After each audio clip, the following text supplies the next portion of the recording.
And we are live. We're live. This is Nemo. And this is an impromptu kind of stream for the Subterranean Lair edition. The sound check's good. Let's mute that. All right, the sound is good. And we've got nobody viewing. Oh, NYC. Hey, what's going on, brother? Welcome, welcome. People starting to pile in, so we'll get started. As you can tell, it's about 7:40 Eastern Standard Time. Somebody is about to go live here in about 20 minutes, so I'm going to preempt that shit. And we're going to talk about men who can gaslight just as well as women. And yes, we're going to be talking about Eli. Hey there, Wise Night Owl. Welcome. Wise Night Owl is my first Patreon at $1 a month, so here's your mention. Thanks for that free cup of coffee, sir. I did get your email about the website, and I'll look into that.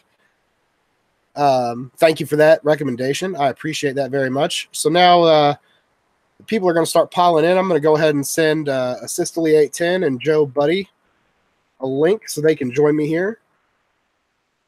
So pardon a little bit of dead air as I type email addresses into the invitation box on the Hangouts. Good. Thanks for that link, NYC. I'm going to go ahead and click on that here in a minute so that I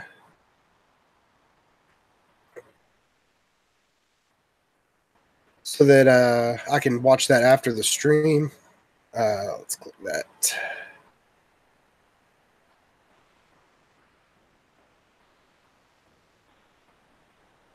Oh yeah, this is definitely going to be a watch later for me. Should be very interesting. Hey there, Joe Budee. Welcome. Hey, I'm going to be a little bit late. I'm be right back. Oh, you're fine. You're fine. Let's see. Let's add that to watch later. Thank you very much for that, NYC, for that link. It should prove to be a very good video. All right, so Joe Budee is going to be a little bit behind, so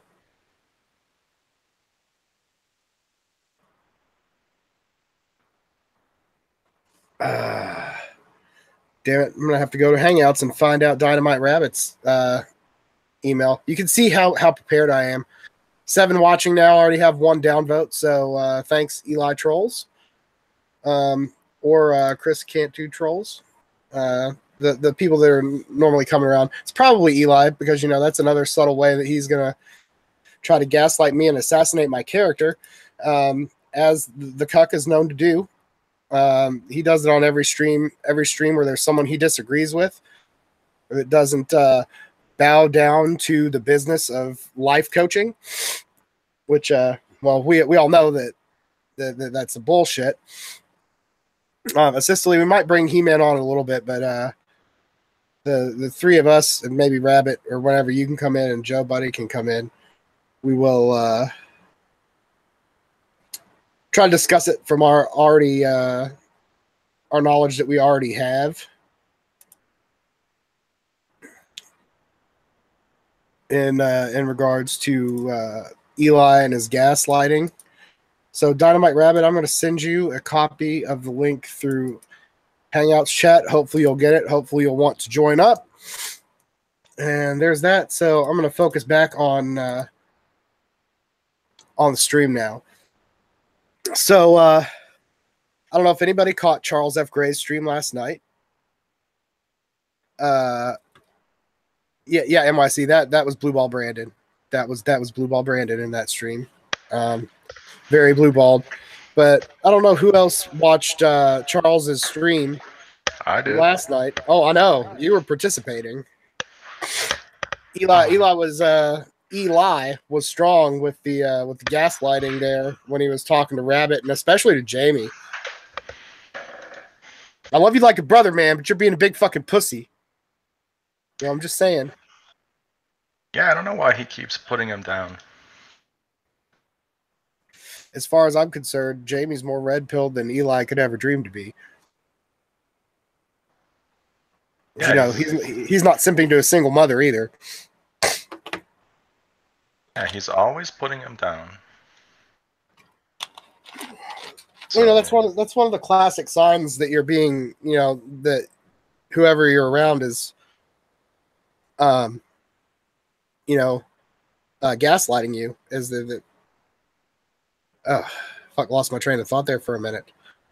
They'll always put you down, and if they have any fault in the situation whatsoever, they completely admonish themselves of all guilt. And even if they say, "Well, I admitted my wrongdoing," no, you never did. You always work around it. And I think he's done that with Dynamite Rabbit. I don't know if you've noticed that subtle. Well, I admitted my fault in the whole thing, but Rabbit's still donating money to people that like the bad man that I don't like. And he's never once admitted fault for asking Dynamite about where his money goes. And that's just womanly. Well, that's just straight up womanly. Dynamite Rabbit was, a contributor to my program, and I just wanted to get inside his head. We were collaborating together, and I don't want to collaborate with people that, I can't get inside their head. Of course, I thought Dynamite Rabbit was just, shooting the breeze with Eli, but I guess Eli saw it differently. Pretty much. Because Eli is like Rabbit said in the stream. Eli was always asking people to call in the show, and nobody wanted to call in. And Rabbit was just like, "Oh, what the hell? I'll shoot the shit with the guy." And Eli thought that was the best thing ever, so he kept bringing him back and kept bringing him back. But if you don't agree completely, if you don't toe the company line when it comes to Coach Eli uncompromising personal and business relationship advice.com.org or whatever. I'm a business. And that was very telling of his character, and that it was all about the money. But you notice that he tried to put the spin on that it was never about the money. It was about Rabbit's intention, but we know it was about the money. Yeah, he was still just trying to gaslight. Right, because he got really mad when Rabbit said, "Well, you make 6 figures." And he's like, "Yeah, but 6 figures isn't a lot of money where I live." Yeah, and you could always remedy that situation by moving. He wouldn't even have to move that far, probably. Maybe he could move an hour or 2 north. That's still close enough that he could go take care of his mom and work on his coaching business and be spending less money in rent. I mean, I don't know. I'd have to look at the housing market in more northerly cities than him, but isn't Bakersfield? Isn't that pretty close to San Fran? I don't know, but I know a guy who lives in Southern California, and he was complaining about having to live in the valley, whatever that means, like 2 hours away from his job because that was the only place for affordable housing. And I think when you do that, you're kind of looked down as a loser. What? You have to live all the way over there? I'm just guessing. Maybe, if we have a local, in the Silicon Valley area, they could tell us, if you move 2 hours away to where it's more affordable, are you a loser? Well, that's a big fucking pussy. If status means anything to you, and if status means something to him, to me, that's a characteristic of a woman. Most women are focused on their status. A man would think in Eli's situation out of practicality. Well, if my job's here in San Francisco, practically I should just live here and work a little harder to make the extra money. But I think with him, it's all about the status. It's I live in Silicon Valley. I'm such a tech guru, and I wear a Kangol hat, and I can gaslight any man out there. And I think it's all status for him. So let's look at his income. He makes enough money to, if he lived in the Midwest where we live, he'd make enough money to have a very nice lifestyle. Yeah, but the fact is that if he moved out into our neck of the country in the Midwest, he wouldn't be making 6 figures because nobody wants a life coach out here because we take care of our goddamn selves.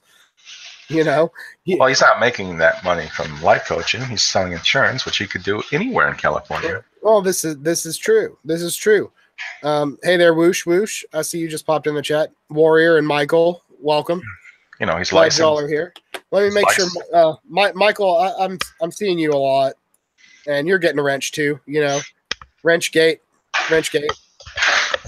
But yeah, he could sell insurance from anywhere, and he could be living off those residuals here, banking money and living like a king. Because you can get a house for, a modest house anywhere around the Midwest for generally less than 150K.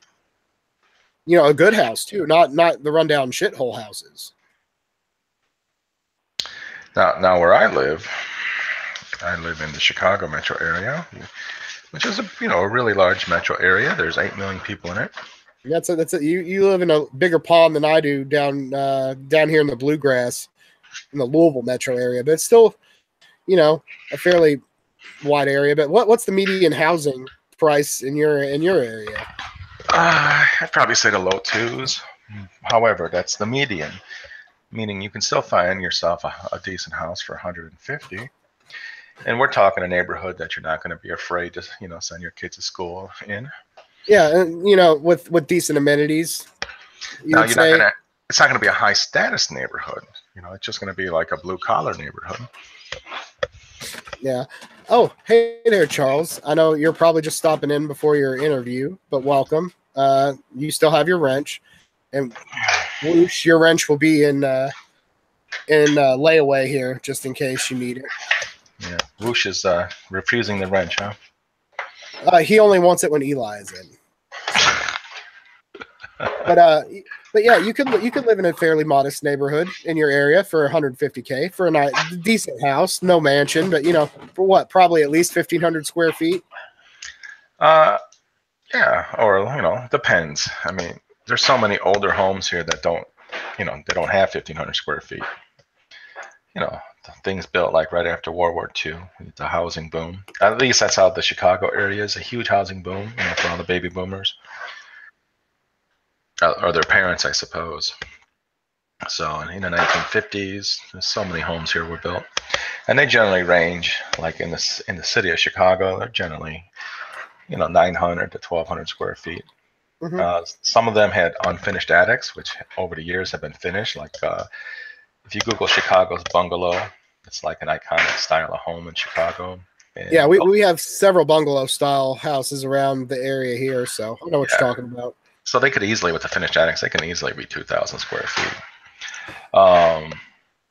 So anyways, so yeah, if you're going to go more into an older established neighborhood, you might not get 1,500 square feet. But if you go further out, yeah, you could get 1,500 square feet for 15. I'm tongue-tied. You can spend $150,000 and get 1,500 square feet. Yeah. Oh wow, Michael, that is some shit in Sydney. A shithole apartment for 370K for that little square. Well, I guess it is what it is, but people like that will stay there. Now, why do you want to live in Sydney? I hear all the women in that part of the world are obnoxious. Oh, they're raging feminists out there in Australia. Isn't that right? Good day, mate. That's my Aussie accent. My sickness overtaking the Aussie accent. It's not very good, but a lot of raging feminists out there in the old prison colony. Yeah, the old prison colony. That's a good one. That's true, though. It's true. Yeah, but in this area, in the Louisville metro area, you can get a really nice house for 150K. You can even get a decent starter home for the low 80s. Well, I was looking where Dana lives because Eli's talking about moving in with her, which means he'd live in that town. And so I'm just seeing, well, what's out there? And I saw a house for $600,000.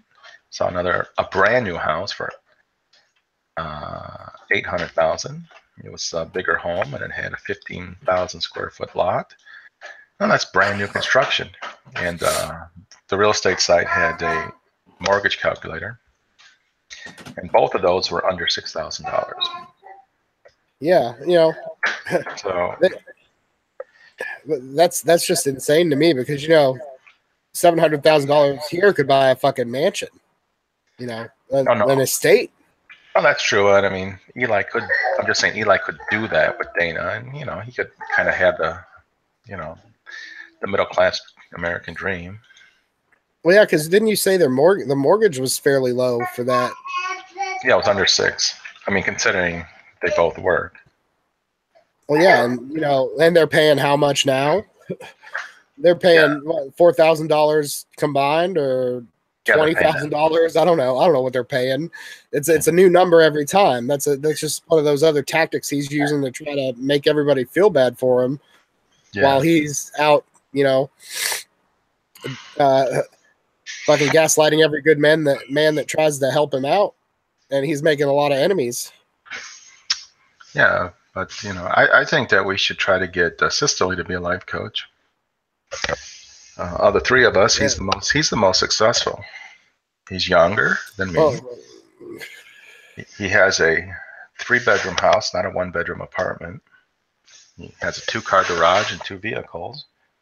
He's supporting his wife, 3 children, and he's socking away a high amount of a salary. It's true, but he's still unsuccessful at one point. Is that, you know, he's with the Village Bicycle. Well, if we're going to talk about business, you know, coaching, you know, he could get your finances in shape, right? Oh, definitely. You know, I'd like to make a stream and just pick his brain for a little while. Even maybe him and Brandon, if Brandon can get his dishwasher to shut up for 5 seconds. Yeah, so you know, talk finance. Maybe bring Charles in to bring the minimalistic aspect into it. I'm just making the argument as far as life coaching goes that Cicely would have more credibility as a life coach. I mean, a business life coach, you know, because he's you know, obviously way more successful than you know, other unnamed life coaches. Yeah. Well, we all know. The funny thing is that Eli is basically just regurgitating Corey Wayne. And why would anybody get B-list Corey Wayne when they could go watch Corey Wayne? Well, I suppose you have the access to Eli that you don't have with Corey Wayne. Oh, yeah, but if all Eli's doing is regurgitating what Corey Wayne says on his videos, you could just go watch Corey Wayne's videos. It doesn't matter that he's got the personal touch. You know, I agree with Michael here that says the best life coach is a man himself. I mean, you've got to live and learn through your own experiences. And of course, you know, you can pick up some things along the way from looking at the lives of other men. But I don't think you need some bald guy in a Kangol hat to tell you that, you know, because he can't give you any knowledge that will help you in the path of dating successfully. I mean, I'm not going to talk poorly of Dana because she's nowhere involved in this beef other than the fact that she sits by him on video. But yeah, she should move her mom slippers out of the way when he does his streams. But just FYI, you know, he's bagged a 40-year-old single mother, and that's not success. That's the opposite of success. I mean, if he wants to coach men on how to be blue pill simp, white knight mangina, pussy, big fucking pussy. Why don't we just say settling? That's nicer. No. Let's call a spade a spade.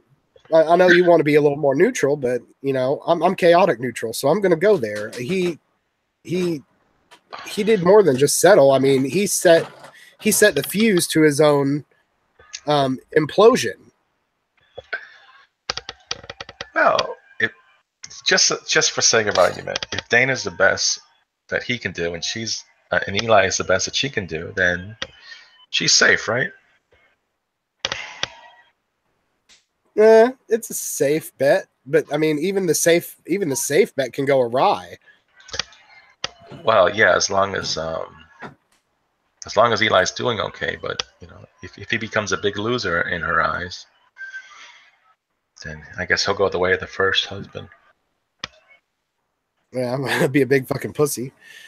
At least the first husband had a real job outside of living on residual, policy reassignments and or policy renewals and sitting on YouTube 24/7 for a week straight. Yeah.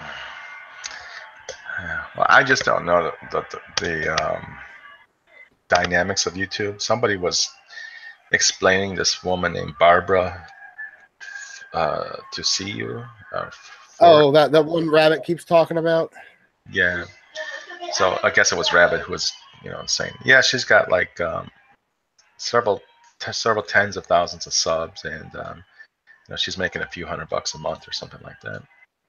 So somebody way more successful than Eli's just getting a little bit of money. Yeah, well, I mean, this isn't a cash cow. I mean, unless you have millions of subs who dedicatedly watch your videos. I mean, unless you're like an Amazing Atheist or PewDiePie or one of these other, people with 1 million+ subs, you're not going to make money off of AdSense, especially with him trying to do the life coach and try to weasel his way into being a MGTOW, purple pill guru. I mean, you're just not going to get the traffic. I mean, like I said, I've been doing this YouTube thing I've had this channel for 4 years. I've been making content for 2, and I mean, I've only made $20. So this isn't a place to make money. Well, not unless you're going to be successful with Patreon or PayPal. And I have more patrons than Eli. I bet you Eli would say you're a BFP if all you made is $20. Well, that's true. And, I'm also a loser that spends all his time on YouTube, not to mention the fact that I have 2 jobs and this is my hobby, fucking loser that I went out to dinner with my family the other night and didn't think about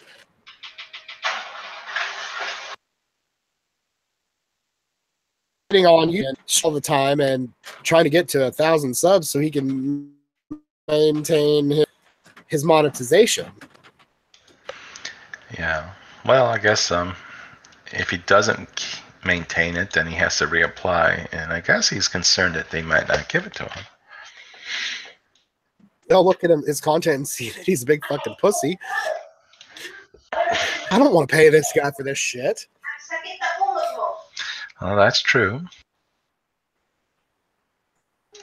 But I think Eli is really screwing up because I just Googled, some dating coaches or something, and I found tons of people with a lot more subs than Eli. And there was these 2 guys. They looked like a couple of dorks. So I clicked on them because they were about like Eli. They were skinny white guys and receding hairlines, and one of them had a beard. So I was like, all right, this looks like Eli. So I clicked on it, and man, milquetoast all the way. It's just a couple of wusses, And they have advice for you, and they had 40,000 subs. Yeah, well, maybe he just needs. This is the thing. It's like Michael was saying here in the chat that at least Coach Corey Wayne kind of sticks to his whole mantra here, and he brands himself as a life coach, and when people go to their channel, they get what they want. But Eli is a mixed bag, and basically all you get is this angry balding Greek with a fucking newsy hat screaming at the microphone because he's being trolled, and he doesn't give a single bit of relationship advice, but he's branding himself as an uncompromising personal and business relationship coach. So, he needs to stick to the product and not divert from it, like Michael said. But, you and I and Rabbit and Charles and Rabbit and everybody that's come into contact with him has tried to tell him to stick with the formula. But, you can lead the horse to water, but you can't beat the grave. Well, I think you saw his subs explode when he started doing MGTOW. When Big John interviewed him? Yeah. Yeah, you could tell. His subs exploded because... Huh? He had the tingles. Yeah, he had the tingles. The thing is that some subs because he's talking out of his ass and was trying to call purple pill MGTOW, and he doesn't understand the terms that he uses. I'm going to mention this because I don't know if anybody else has caught on to this, but he likes to say that he understands the red pill matrix, and he doesn't get that it's just the red pill. The matrix is being stuck in the blue pill world, and every time he says it, I just cringe, and I want to be like, dude, you're just not qualified to use these words. And it's like he has in the sales area of like working in a big box store, they tell you to avoid doing something called feature dumping, which is basically like if you're trying to sell a drill, right? The person that's interested in buying it doesn't want to hear, the RPM rate of the thing, doesn't want to hear, they just want to know, is this a good product? What Eli does is he just feature dumps and just diarrheas at the mouth, spouting jargon and buzzwords that he really doesn't understand. Yeah, that's true, because he says red pill, and it's like, no, I don't. You sound like you're blue pill. Oh, he's a total blue pillar, and I'm not big on eschewing labels because all that does is create preferential bias. So, like, just say that you took the red pill and you got the knowledge, but don't just spout off at the mouth about it. That's why I don't really agree with the whole purple pill term, because it's not really a actual thing. It's just something that Jamie made up. No offense to Jamie, because it's good marketing. Well, I get what it is. You take the red and the blue and you get purple. So yeah, that's clever. That's clever, but I mean, if you boil down your whole philosophy to one like buzz term, it just seems to me, it seems a little short-sighted, and it makes you seem like you're just a crowd follower. I mean, just live your life as you see it, and if somebody asks, what's this whole thing, you can explain it. Just be like, just do your thing, go your own way. Well, I'm just gonna throw this out there. We might be wrong about Eli, and he may be successful.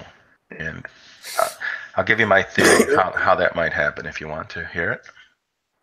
I do, but I'm just gonna say I hope that he's not successful, because he's gonna end up making a lot of dudes do the wrong thing, and they're gonna end up starting a shotgun, kicking their air addiction.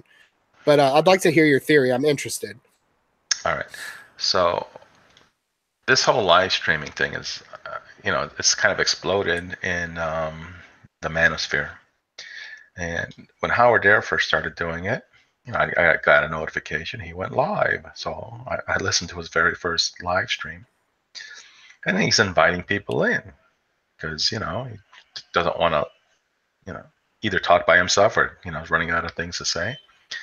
And I even joined him a few times.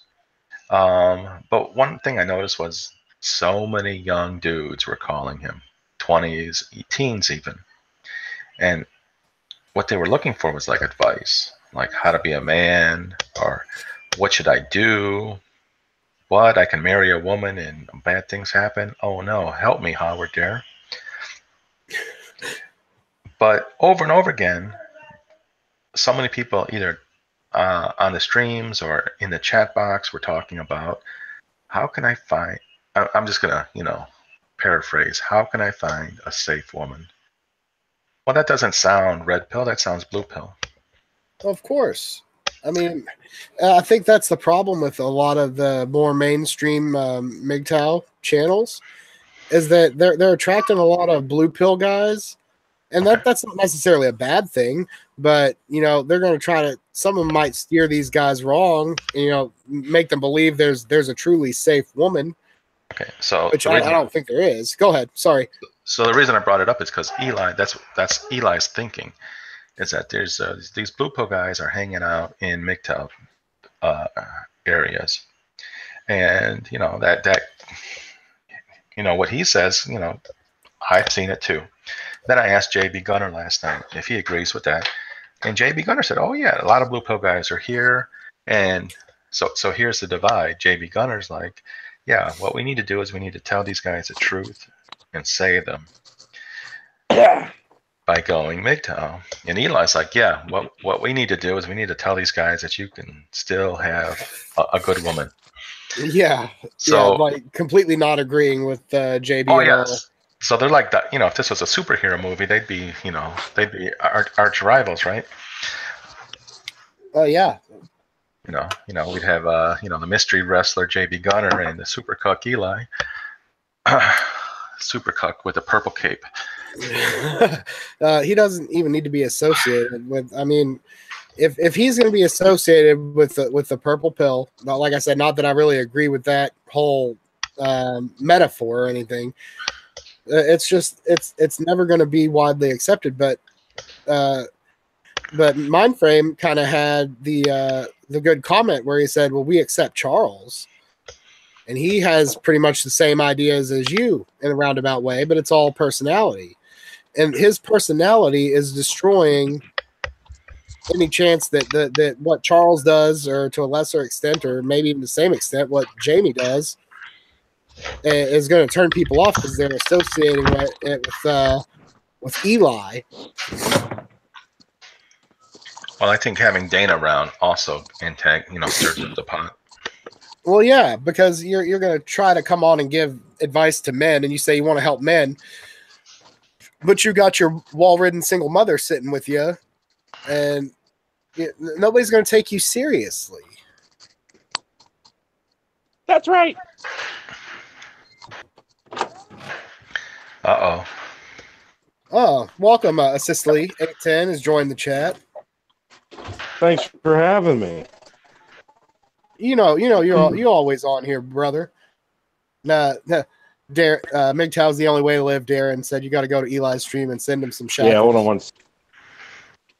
Well, we can't send him shackles because sad face, he doesn't have super chat. Oh, that's a shame. Because I'm tempted to send him a super chat. Ooh.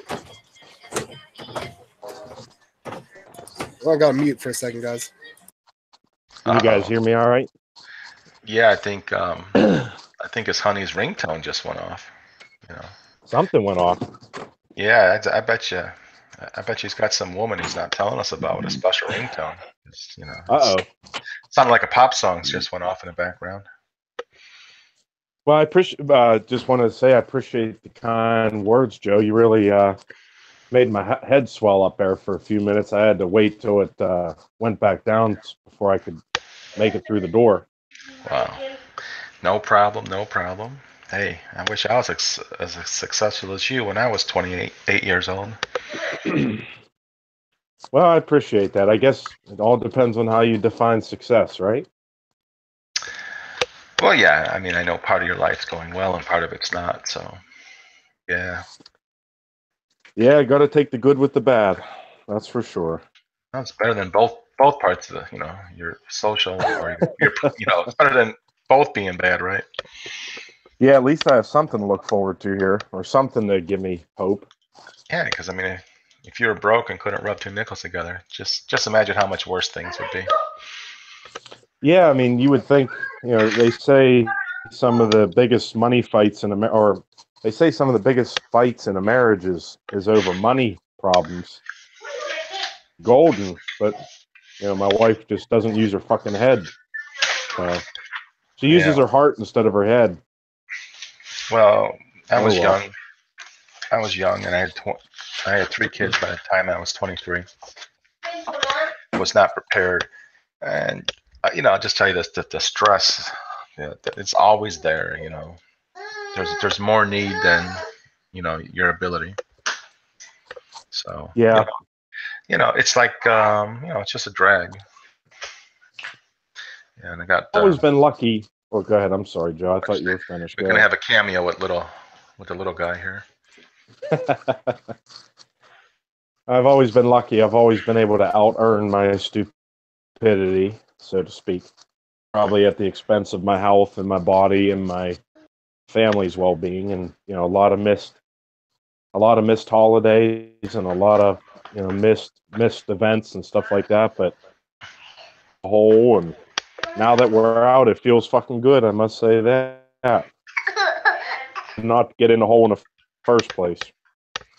So, Yeah. So hey, one less thing to worry about. That's good. yeah, for sure. I hope Beard's okay. I hope he's not simping on us behind the scenes. I'm pretty sure that's what he's doing right now. Because he says he's not Damn. nicked out. He's like MA. Simping ain't easy. Oh, I wonder what he's saying. Something embarrassing, no doubt. Yeah, at least he muted. He didn't just leave it up for everybody to hear. Yeah, that's a shame. Oh well. Well, what do you want to talk about, Joe? I mean, you're the co-host this evening. Is there anything on your mind? Oh, we were just talking about Eli's delusions of grandeur, but I was saying that there's an outside chance that we might be wrong, and Eli has a path, because Eli is saying that there's a lot of blue pill guys hanging around MGTOW channels. I've seen it. Eli's seen it. Doesn't mean we're right, but then on JB Gunner last night, I asked him. He sees it too. So yeah. So let's just say that's that. So from Eli's point of view, he's trying to rope these guys in as, I guess, future clients. So I suppose there's an outside chance he can connect with enough of them and get them to pay for his life coaching. It'd be interesting to see what someone like Corey Wayne's clout makes on YouTube. I would imagine he still has to do plenty of other things to make ends meet. I don't know though. No, I don't know, but I was just curious about the whole life coaching thing. So I YouTubed it, and whoa, it's a huge thing on YouTube. So tons of people are doing it. Eli would just be one of many. Yeah. Well, as far as I could tell, I mean, it seems like Eli just likes to, go on and regurgitate Corey Wayne. So I mean, really, what are you really getting? Yeah. Hold on a second. Monologue. All right. Oh boy, I'm not very good at that. I don't know what the fuck to say. Eli's definitely he's like a robot. Malfunction. I don't know. He's not doing fucking good. I know that. But and Joe, by the way, if you're still listening, unfortunately, I'm not as successful as you might have thought. I only have a 1-car garage, not a 2-car garage. But alas, hopefully we can make do. The funny thing is that you have a garage and so many cars are still parked out in the driveway. Probably some of people's second most valuable asset, even though they rust away, at least where we live. Maybe in California they could be utilized until the engine goes, but usually here in Western Pennsylvania, at least, they rust away before anything else. A lot of times they rust away before the payment's done. So, and then they sit outside all year long. All right, I'm back. Grass and everything else. Oh, welcome back. I took less time simping than Nemo. Oh, that's cute. Not really. So, yeah, I was just making a mention that I'm not nearly as successful as you thought. I only have a 1-car garage. Oh well. That's still 1 car more than Eli, right? That's true. That's right. I don't know. I just go ahead. Well, I was going to say, if I was Eli, I would move out of that area immediately, and I would commute to go visit his mother. I mean, there's just no excuse for it, in my opinion. I mean, he makes to me, it's a lame excuse, and I would commute to save the money. I don't know anything about where he lives. He's, as far as I know, never identified where he lives exactly. But I'm from the Chicago area, and the downtown area, it's pretty fascinating. The city of Chicago has encouraged mixed use, so they have lots of high rises, but they're only partially residential. The lower floors will have commercial spaces, and even smaller buildings are like that too. So they might have office or retail space on the first floor and then condos up above. And what that does is it kind of makes it a world where you don't need a car, especially in the era of Uber and Lyft. And so a lot of millennials are moving into these neighborhoods. And even though the rents are really high because these are areas that the young people really want to live in, they don't need a car. And it is interesting to to see the energy. You just look at the street and gee, I'm 47 and guys my age, we're like old people walking on the street. It's like everyone's in their 20s and 30s, right? Sure. So it's real cool, and maybe Eli's in a demographic, in a market like that, and he's feeding off the energy. But I don't know, he's 44, so maybe he should move out to the burbs. Yeah. I like having a yard. I like having, I like being able to go outside and cut the grass for an hour. Get out of the house every couple days or whatever, and not everybody likes that. Yeah. Well, if you enjoy cutting the grass. Well, you're probably so wealthy you pay somebody. Oh, I'm not wealthy. Jeez. I'm the guy that works my primary job, and then I cut your grass in the summertime too. Wow. You're like part Mexican, right? I'm like part slave. I do pretty much anything for money. I guess it doesn't make me a slave, though. It makes me I don't know what it makes me. Greedy. You could say that, yes. You could maybe greedy or just in love with money instead of women. Yeah, I don't know. Well, when did you lose the feels for your woman? 3 years ago? Yeah, it's been at least that long. Yeah. But I've been a money man all my life, though, so I don't really think it's just like, been in place of her, so to speak. Money's always just been number one. Do you think that's a contributing factor? It could be, but then again, at first, my wife really liked, she just wanted to be a homebody. She wanted to be taken care of. She wanted a tradcon, so to speak, and I guess you could say I'm probably a tradcon. I'm a very traditional person. All right. But when you make that deal, she can't sit on the couch all day. That's true, and it was never like that till she started drinking again. Okay. Yeah. So at this point, she's not really. She's the one that's the end of the bargain, but claims she's unhappy. You know what I mean? She's the one that's not contributing. Well, she's living in the moment, which is typical. Yeah. So. It's like that song, "What Have You Done for Me Lately?" Yeah. Yeah. And the answer to that is a whole lot of nothing. At least in her case. No, it sounds like from what you've told us, it's a whole lot of nothing. Oh, I can guarantee it. I mean, yeah, you're working and providing for her, but outside of that, it's a whole lot of nothing. That is true. Especially now.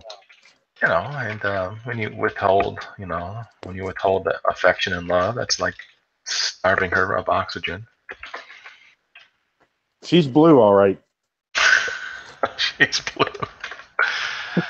Oh. Starving of oxygen. She's cyanotic. And you're laughing about it. That's so wrong. Well, that's because I'm literally to the point where I don't care about her. Yeah, I can pick that up.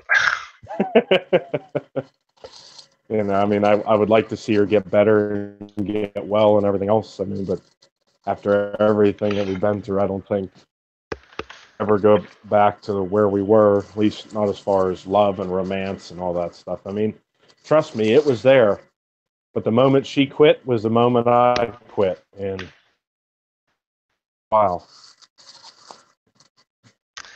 Yeah, well, I think she's gone too far now. Yeah. I'm not saying you couldn't So, salvage your marriage. I'm just saying, boy, it's extremely difficult and highly unlikely. And you have no desire, so there's that too. well, I would have the desire in the effect that it, protects my finances, and it also is better for the children if she would get well. But as far as falling back in love and all that cheesy shit, no, I'm not interested in that. Not now. Yeah, well, but I mean, if she wanted to stay married, on a business aspect of it, just literally looking at it for finances and money and the kids' well-being, and bringing up children the right way, and I would be all for it then. I would stay married to her for that. But women, they get all emotional on you. Yeah, but you want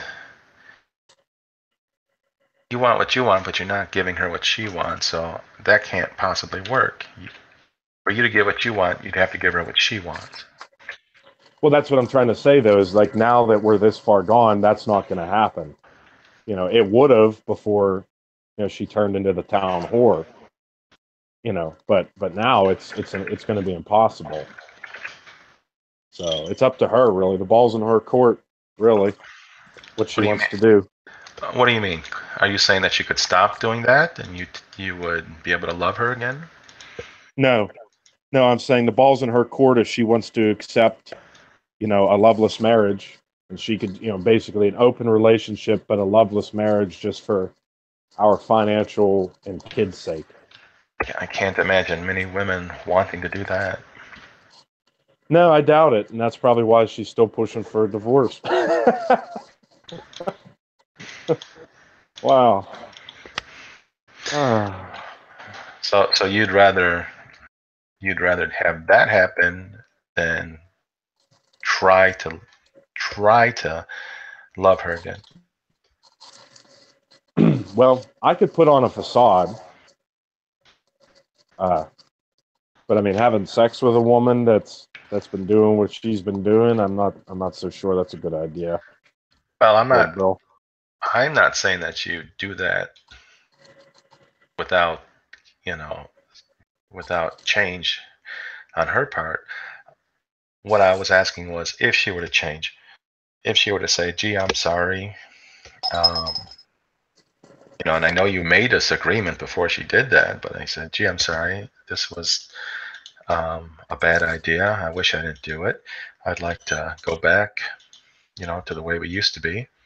And she meant it, At that point, could you, soften your heart? I would certainly try. I'd give it the old college try. All right, so it's not completely hopeless. It's just unlikely. Yeah, because it's only unlikely because I know my wife's not going to approach me that way. You know what I mean? Well, if she doesn't approach you that way, why would you have any love and affection for her?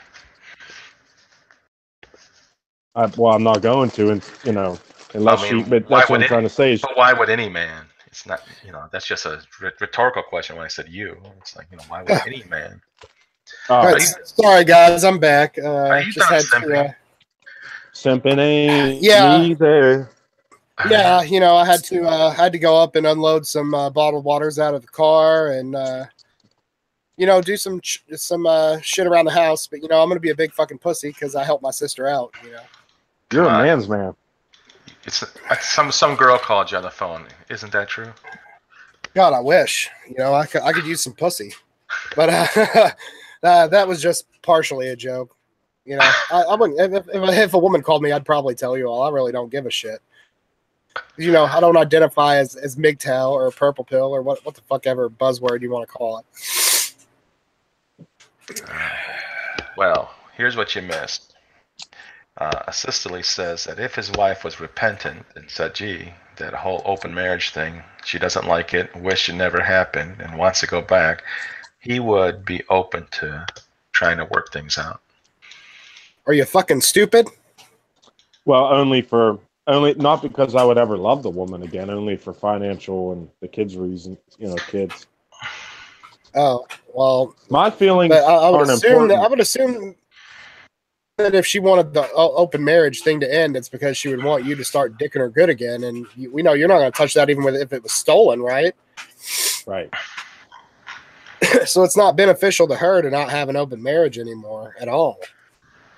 I mean, it would be beneficial to you because you wouldn't have to worry where the fuck she was at every night. But God, if I had to deal with that thing, I would hope she'd go out every night.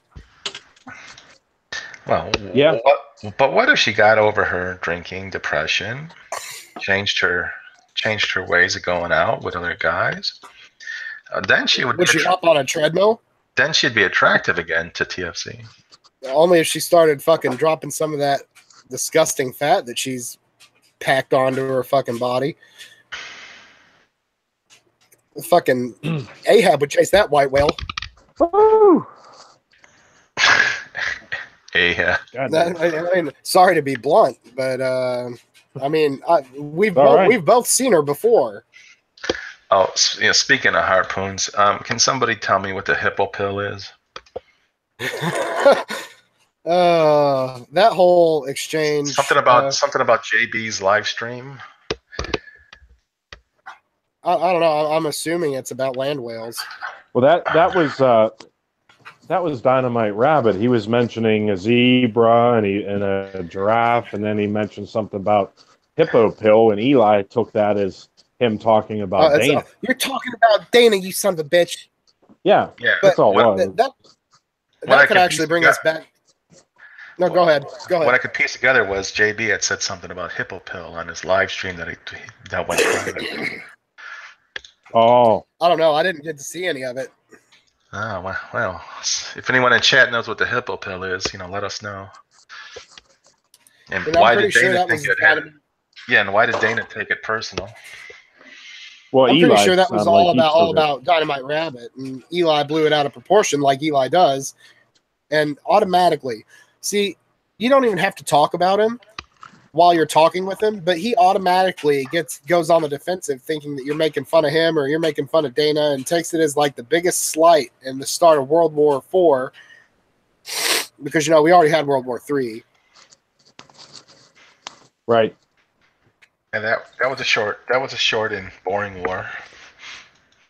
Yeah, it was. But when you're waging war with somebody that's true neutral like Charles F. Gray, you can just expect that kind of it popped and fizzled like a bottle rocket. It was over as soon as it got lit.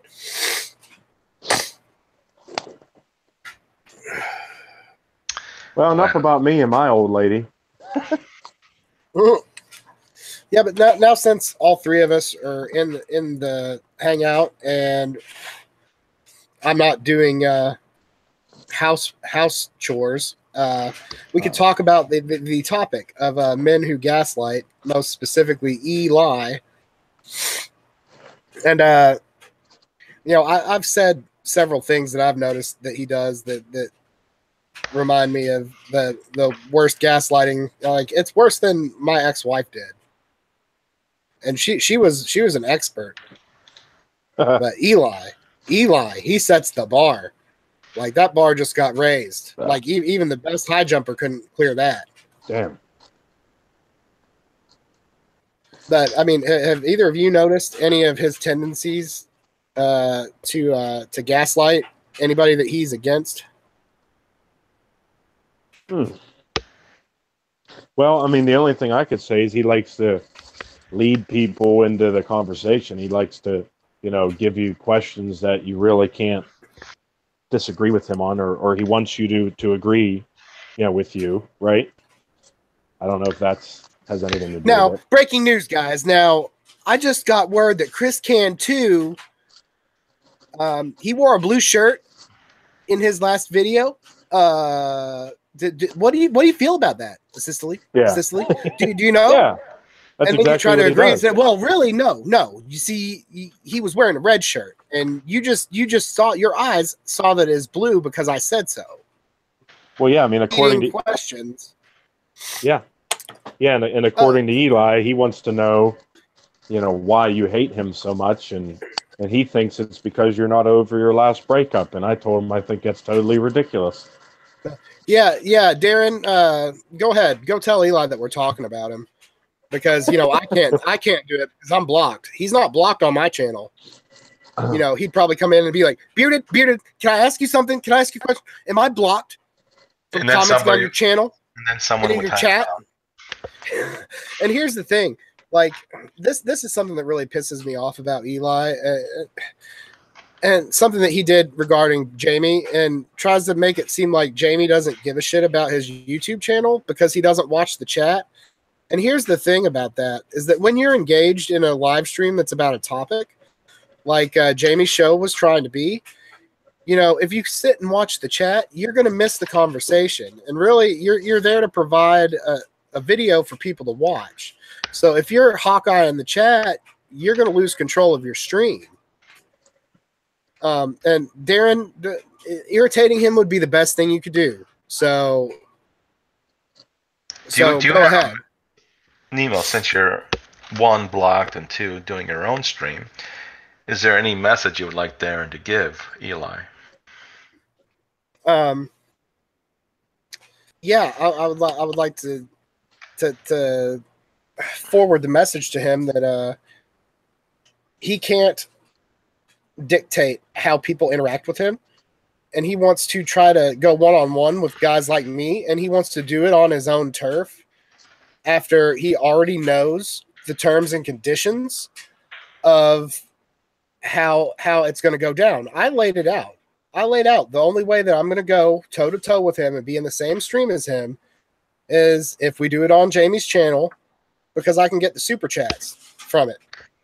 And that's it. And I don't care if you want to have Charles moderating. Charles is a good moderator, and Jamie will probably be laughing too hard at my decimation of you cunt bastard, that he won't have time to moderate. So, or he can come on my channel for $2,000, or I will go on his channel if he pays me $2,000 US. Well, and I was very clear, and he can't. He should agree to Jamie's thing. He should agree to Jamie's thing, but it's because he can't use his army of people in his chat, whether they be fake troll sock puppet accounts or subs he paid for, if he's on Jamie's channel. I mean, he can direct him there, but Dynamite Rabbit will just time them all out. But the thing is he wants to be in control. And I'm sorry, Eli, you don't get to control my actions. You don't get to control when I talk to you, where I talk to you. Because first off, I'm not talking to you unless I'm going to be compensated, because you're not worth my fucking time. Talk about you behind your back, because that's what you do. You talk about everybody behind their back when they can't defend themselves, and then all of a sudden, when you're around them, you bend down and you suck their fucking dick like it's full of magic rainbow juice, so that you can further your levels in the rainbow pill. But the thing is, Eli, you gaslight everyone that you come into contact with, and you are the one who is not agreeable. Jamie and I can have very different opinions, but Jamie's not going to gaslight me because I don't agree with him. He'll give his piece, I'll do my piece, and we can walk away friends. And maybe I should thank you, Eli, if you ever watch this, because honestly, if it wasn't for you, I probably wouldn't have the friendships now that I have with men that are actually of strong character. Through your weakness, I gain more strength. I just watched Jamie's videos for the longest time, but now, he and I are actually friends, and I actually talk to the man one-on-one. If it wasn't for you, I wouldn't know TFC Fan, and I wouldn't know Joe Budee. I wouldn't know Dynamite Rabbit. I wouldn't talk to Charles F. Gray on a personal level either. Darren Beedman, Big Tow's the only way to live. I've gained some good things from you, but it's because of the strong man I am that these people still, want to associate with me. And that's why Oh, people yeah, are yeah. disassociating from you, because you are a weak woman. You are not a man. You do not. You might have a penis, but you don't have any kind of testicular fortitude that backs that up. You are a woman, and I will treat you like one. If a woman is going to try to gaslight me and be a little fucking bitch, I'm going to ghost her. And I'm ghosting you, but you know what? I'm going to talk about you behind your back because it gets under your skin. It pisses you off, and I know that you're taking it personally. You know what? When you get pissed off at me, I don't take it personally, because you know why? I have a life outside of the computer. You live on your computer or by Dana, so that is your only existence. You know, I go out and I do something that is of value to society. I go out and I work my hours and I make my money, and then I come on YouTube and bullshit with the guys. So if that makes me a loser or a big fucking pussy, so be it. And that in a nutshell is what I want Eli to fucking know. Yeah, that's all right that you ratted us out, Darren. You know, I like pot stirs. I'm chaotic neutral, so that's my thing. And that's a Sistoly's thing. We like to stir up the shit, and that's why I'm banned. And well, I guess TFC, did you give Eli a reach around? Is that why you're not banned anymore? Yeah, they Well, hugged not it really. out. Well, I didn't really give him a reach around. I just came on a show and gave him my opinion. Oh yeah, you came on his show, came on his face too, I bet. Better than him coming on my face. Rainbow juice. Rainbow juice. That's the thing. Eli, he doesn't really make me mad. He just, the way he deals with people, it just reminds me of the worst women I've ever dealt with, and that kind of shit is not good for men to hear. And if he's going to go around trying to provide quote unquote help to men, then that's a fool's errand, because I'm going to call him out on it and make sure that he doesn't, you know, get to fucking, you know, make another dude take a dirt nap. And if you try to tell men that they're wonderful single mothers out there that they can provide for, you're doing them a disservice. Now, I may not agree with Mindframe trying to tell all the men not to touch the stove. I mean, don't get married, but you know, a little. If you burn your hand on the stove once, you know, that's a good enough reminder. But you know, if you're not going to go near the stove, then I wouldn't take Eli's advice at all. I would definitely take the advice of guys like Mindframe, or even better, I would go over to Traversable, his channel, or some of the other, you know, monks that have been around a while, and listen to their experience. There are no Tell you women. more than what. Yeah, they Yeah. just say don't do it. Don't. And they're going to tell you that you know, they're not going to tell you don't do it, but they're going to dissuade you from it, and they're not going to be like, well, you can't fucking do it because women are bitches. You know, they're going to give you a level-headed bit of sage wisdom. Well said. So the thing is that I don't know. Me having gone through a divorce and almost getting married a second time, you know, I think that those experiences have shaped me and have given me the what I need to continue on my life and to make better decisions. But, you know, if these young guys that have never even touched a vagina or want to go MGTOW, I mean, I guess more power to them, but you know, you could still go out there and date and have experiences and just not get married and fall into that trap. But you know, whatever works for you is good. Just don't take Eli's advice. That's all I'm saying. It's bad advice, and it's not because I hate him, which right now I do. I have nothing but disdain and ire for the man. Why are you using these words that Eli doesn't even think are words? Because I'm an intelligent man. I don't resort to just the most basic language. And I think that if you don't have any kind of vocabulary, that just shows how simple you are. You are a simpleton. Wait, he might have played StarCraft, and then he would think ire means something else. Oh, maybe. But here's the thing. I was talking with Jamie the other day. We were talking personally in messages. And this is Eli. Have both of you gentlemen seen the film Tropic Thunder? Yeah. I'm afraid I have not. Oh, okay. Well, Joe, you won't get the reference, but TFC. Is that where the full retard meme comes from? Yes. That. Never go full retard. Eli is Simple Jack. Yes, he is. See you in my head movies. Make me happy. Yeah, exactly. But also, he reminds me of the guy that plays him, Tug Speedman, the Ben Stiller character. Yep. Those Scorcher movies, the like played out action hero, and like what one of them was like Scorcher 6 Global Meltdown, and it like the whole world is a frozen ball of ice, and then it just like zooms in on his face, and he gives this real Zoolander look. Says, "Who left the fridge open?" It's that kind of that kind of simple-minded stupidity is Eli. Eli as a whole, he's a simpleton, and you know he tries to come off as more high class than he is, but he's no better than the dumbest potato in the bag. Well, that's probably why that's probably why he stays in the Bay Area then, because it's a class kind of thing. Yeah, it's all about appearances. Looks. Yeah, there's no substance. It's Facades. like yes, it's like on a movie set. You know, in the slapstick comedies where the guys are running and it looks like they're about to run off into the sunset, and really they're just ran into a backdrop. Like that. Yeah. That's all it is. It's just a well constructed facade, and there's no substance. There's no substance behind what he says and the advice that he gives. It's all bullshit. It's all regurgitated Corey Wayne. And why listen to Eli when you could go search Corey Wayne's channel and get the same advice, except better?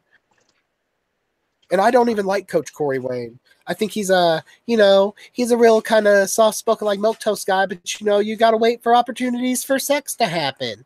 And then you got to do all these things. And I don't like the guy, but at least he keeps with his demographic. Well, I prefer the young men to listen to like Traversable Joe. That's his name, Joe. Well, yeah, Godfather Joe. He's a wealth of information, and he has very well articulated live streams and videos, and just any man could learn a lot by going to channels like him. But chasing the women, it's if that's what your life is going to be about, I think you're going to regret it when you get older. And you can listen to a man who's around 6 years old, and in that circle, and you could see some of the hardships they went through. You could see how their attitudes are now, and it's a different way of looking at things that you're not going to see from most people. Corey Wayne's going to tell you to do this and that, but for what ultimate purpose? It's all veiled in PUA bullshit. If that's what you want to do, more power to you. But if you want to grow as a man, and if you want to have more compassion for your gender, I know that sounds real SJW-y there, but the thing is, nobody's looking after men, but men like Traversable are. And the thing is that it should all be about saving men from themselves. And when a guy goes through some shit, the barrel of that shotgun looks pretty tasty, and you need some guys with some clarity that can talk you down from that ledge and bring you back to reality and show you that there's a better way to live. I mean, even if you want to entertain dating and stuff, you could still do that with the knowledge that you can gain by spending some time looking in the mirror and finding out what you're about. Getting some hobbies, chatting with some other men that may have had similar life experiences, and you all can learn from each other. But with people like Eli, it is all about it's all about the allure and the pizzazz of being in this whole MGTOW arena and trying to sell something. He's trying to sell his life coaching business to guys that are just trying to keep themselves from from killing themselves. It's like it's a zero-sum game that he's playing, in my opinion.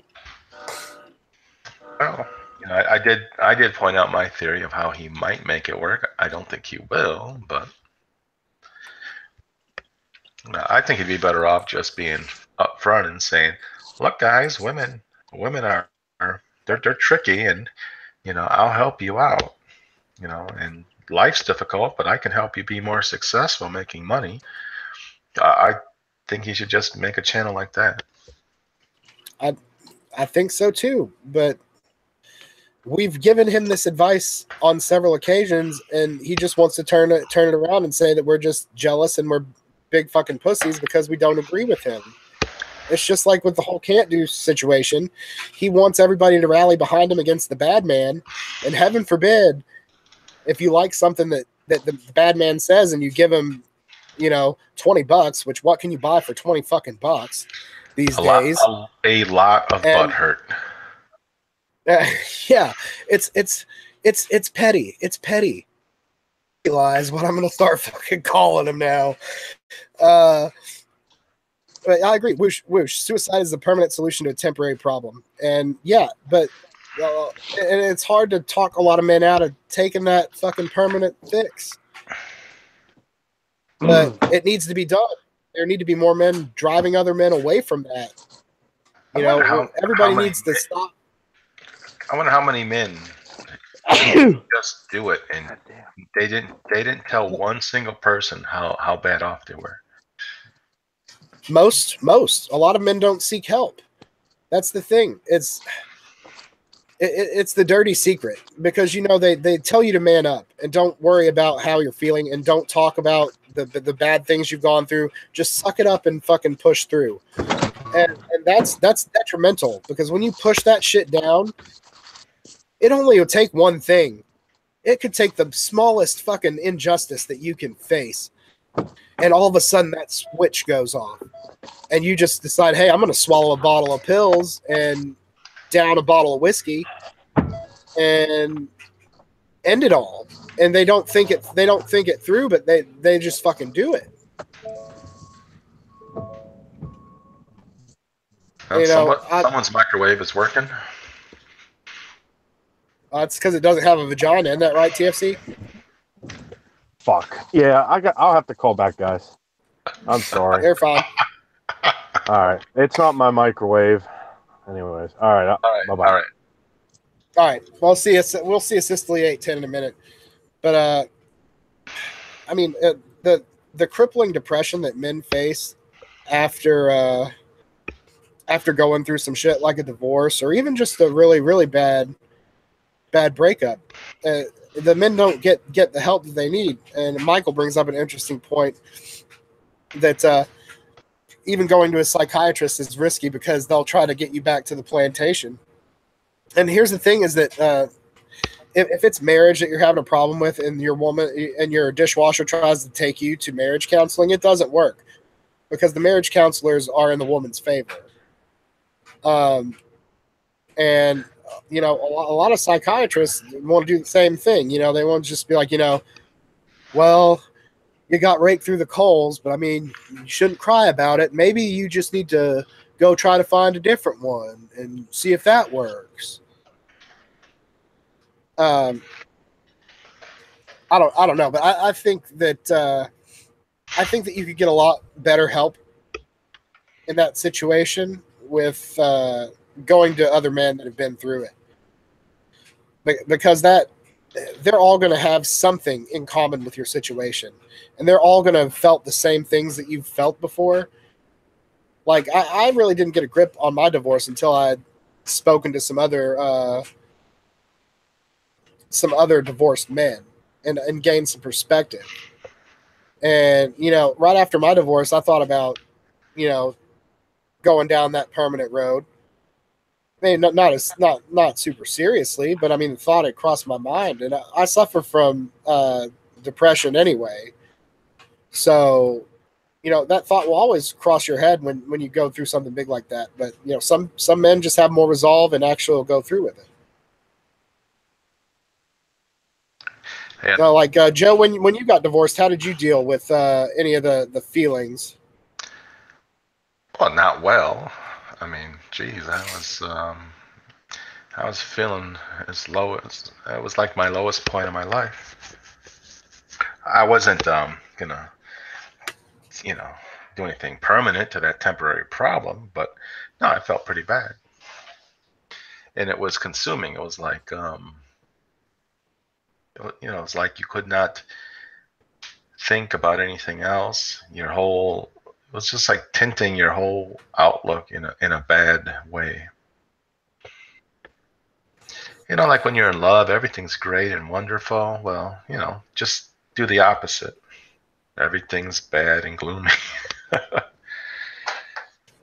And I couldn't even properly enjoy things right away. Like within 6 months of that happening, I took my daughter to get her driver's license, and she's so excited, and I could just smile, but I wasn't happy inside, I was just down in the dumps for a long time. I don't know how else that's the best way to describe it, I think. But I was lucky. I didn't have these problems of being alienated from my children like other guys did. If I had that on top of it, I don't know. Yeah, and that's a bitter pill to swallow. And, I'm lucky in that respect too, is, I've been actively involved in my son's life for his entire life. And I could have been stuck with one of those women that, wouldn't allow that to happen. And I was also lucky in the regard that I really didn't have any assets when we were married anyway, so I wasn't financially ruined. I mean, I was broke and had to move back in with my parents and things like that, but, it didn't take me, a whole lot of time to recoup, even though, I jumped right back into another serious relationship, and that ended badly too. So really, I really haven't recouped at all. Truth be told, but things could have always been worse. Well, you're still relatively young, and I'm not trying to go back to Eli just to go back to Eli, but here's a thought that I've had about Eli, and I just never had a time to share it. So you've been reset to 0 twice now, but you're still a relatively young man.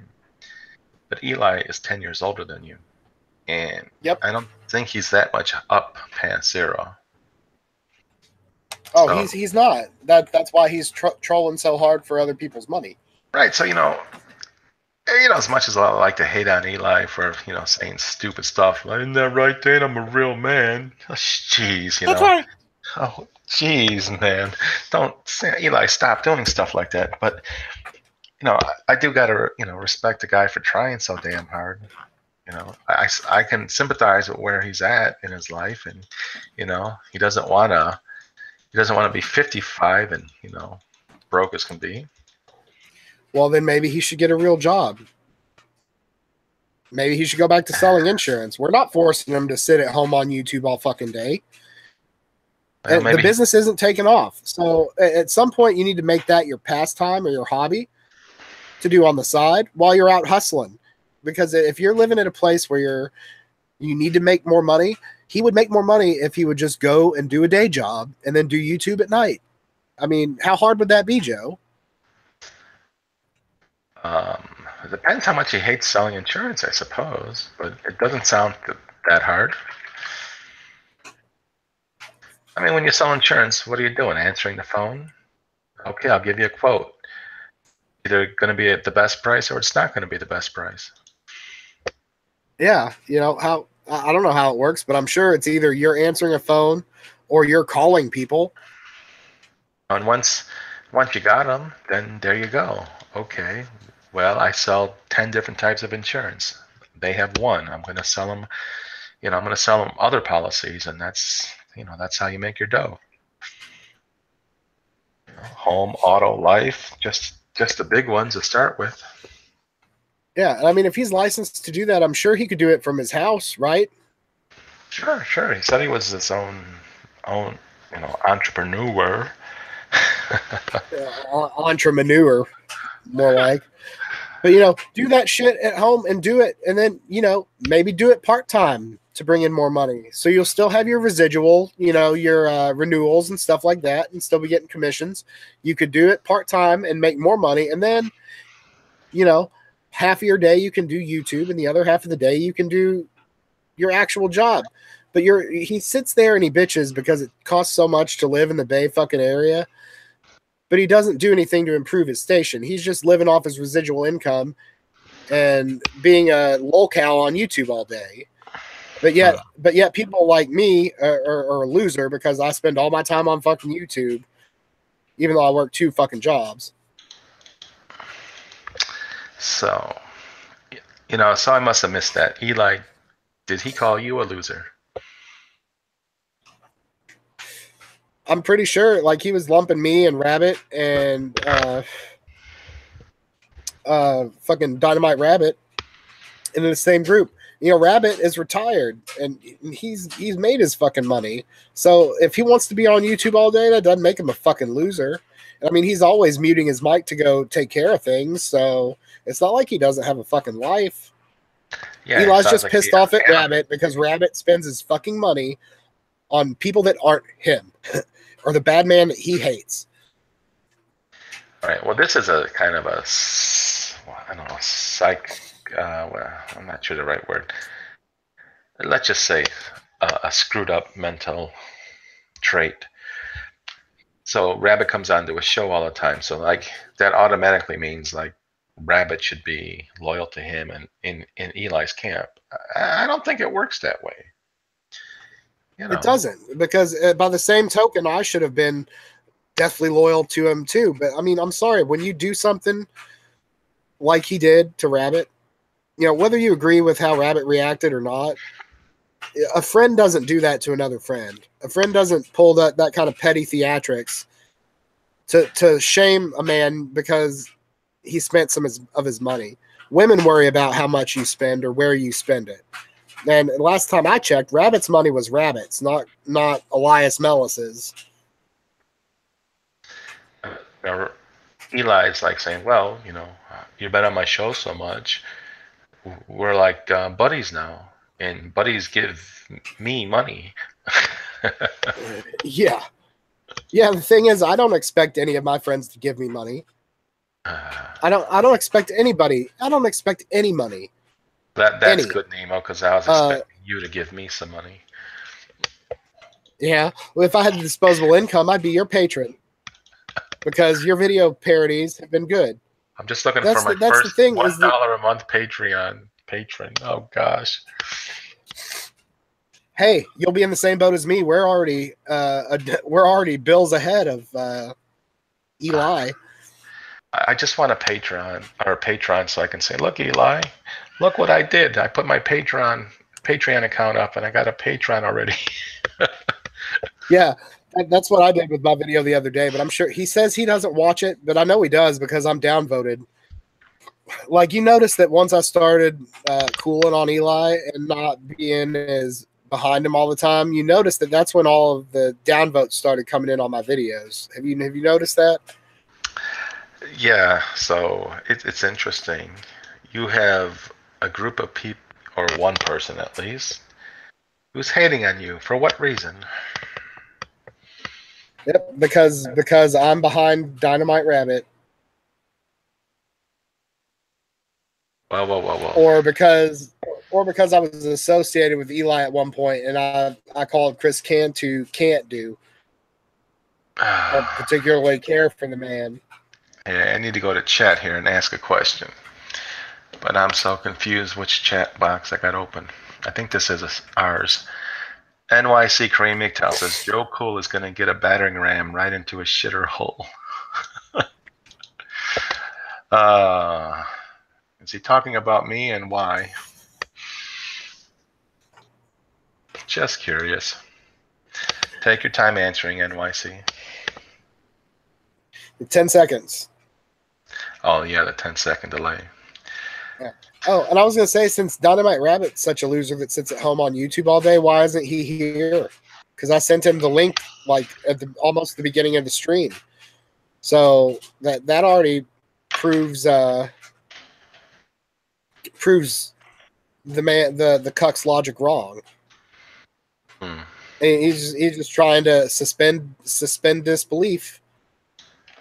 That just makes me actually want to go and read a basic definition of gaslighting, since that's the topic of the video. Well, I read it. I don't think that's what Eli does, but only because we don't have an intimate relationship with him, so he could do that. Yeah. You go ahead and Google gaslighting, and you'll see it's from a movie where somebody's trying to convince another person that they're insane. Yeah, but he does some of the things, like he constantly denies that he's done anything. He often uses misdirection to try to get you to look in another direction while he's in his corner. Oh, so he's manipulating, fucking around. Yeah, he's manipulative, and he puts on the facade that he is such a nice guy, and he always disguises his insults in a compliment. And you notice that he does that. I love you like a brother, man. I love him like a brother. But look, I'm just trying to help Jamie because he's a big loser, making $1,500 a month, living in his mother's basement. I mean, what girl's gonna want to have sex with him? I mean, apparently he had one fucking him for a year, so he's not that big of a fucking loser. And the thing is, I don't know if he made it really public or anything, but I'll just mention that Jamie is in the Big Apple right now, trying to make some shit happen. So yeah, he might be living at home with his mom and dad, but he's not. He's not just sitting idly by and not trying to do anything. I mean, if you don't have a job and you're trying to get work, living at home with your mom and dad's a great way to save up money. And even if he's only making, he only makes $1,500 a month. He's a big fucking pussy, isn't that right, baby? That's $1,500 a month, and he doesn't have expenses. He might have his car payment or car insurance, but if he's living rent free, he can bank the rest. I'm just gonna put this out for your thought. Or your comment. Eli makes 5 times or more, at least 5 times as much money. But which one of those two complains about money? Eli. He does all the time because he's living above his means, and he doesn't have enough to rub 2 pennies together at the end of the month. That's his problem. Jamie's building up a nest egg. I think I don't know if it was in my stream one time. Yeah, he had some money in the bank, like $20K, which would be a year's worth of money. Yeah, and he's not destitute. And like I said, he's in New York right now, trying to doing some interviews. I think. Jamie, if you listen to this, I'm sorry if that wasn't public knowledge, but I don't know exactly what all you're doing up there, but. He's trying to make shit happen. So, Eli, you don't know everything about people. Just because something is on the surface that that doesn't mean there is not 50 things beneath it that are going on behind the scenes that you have no idea of.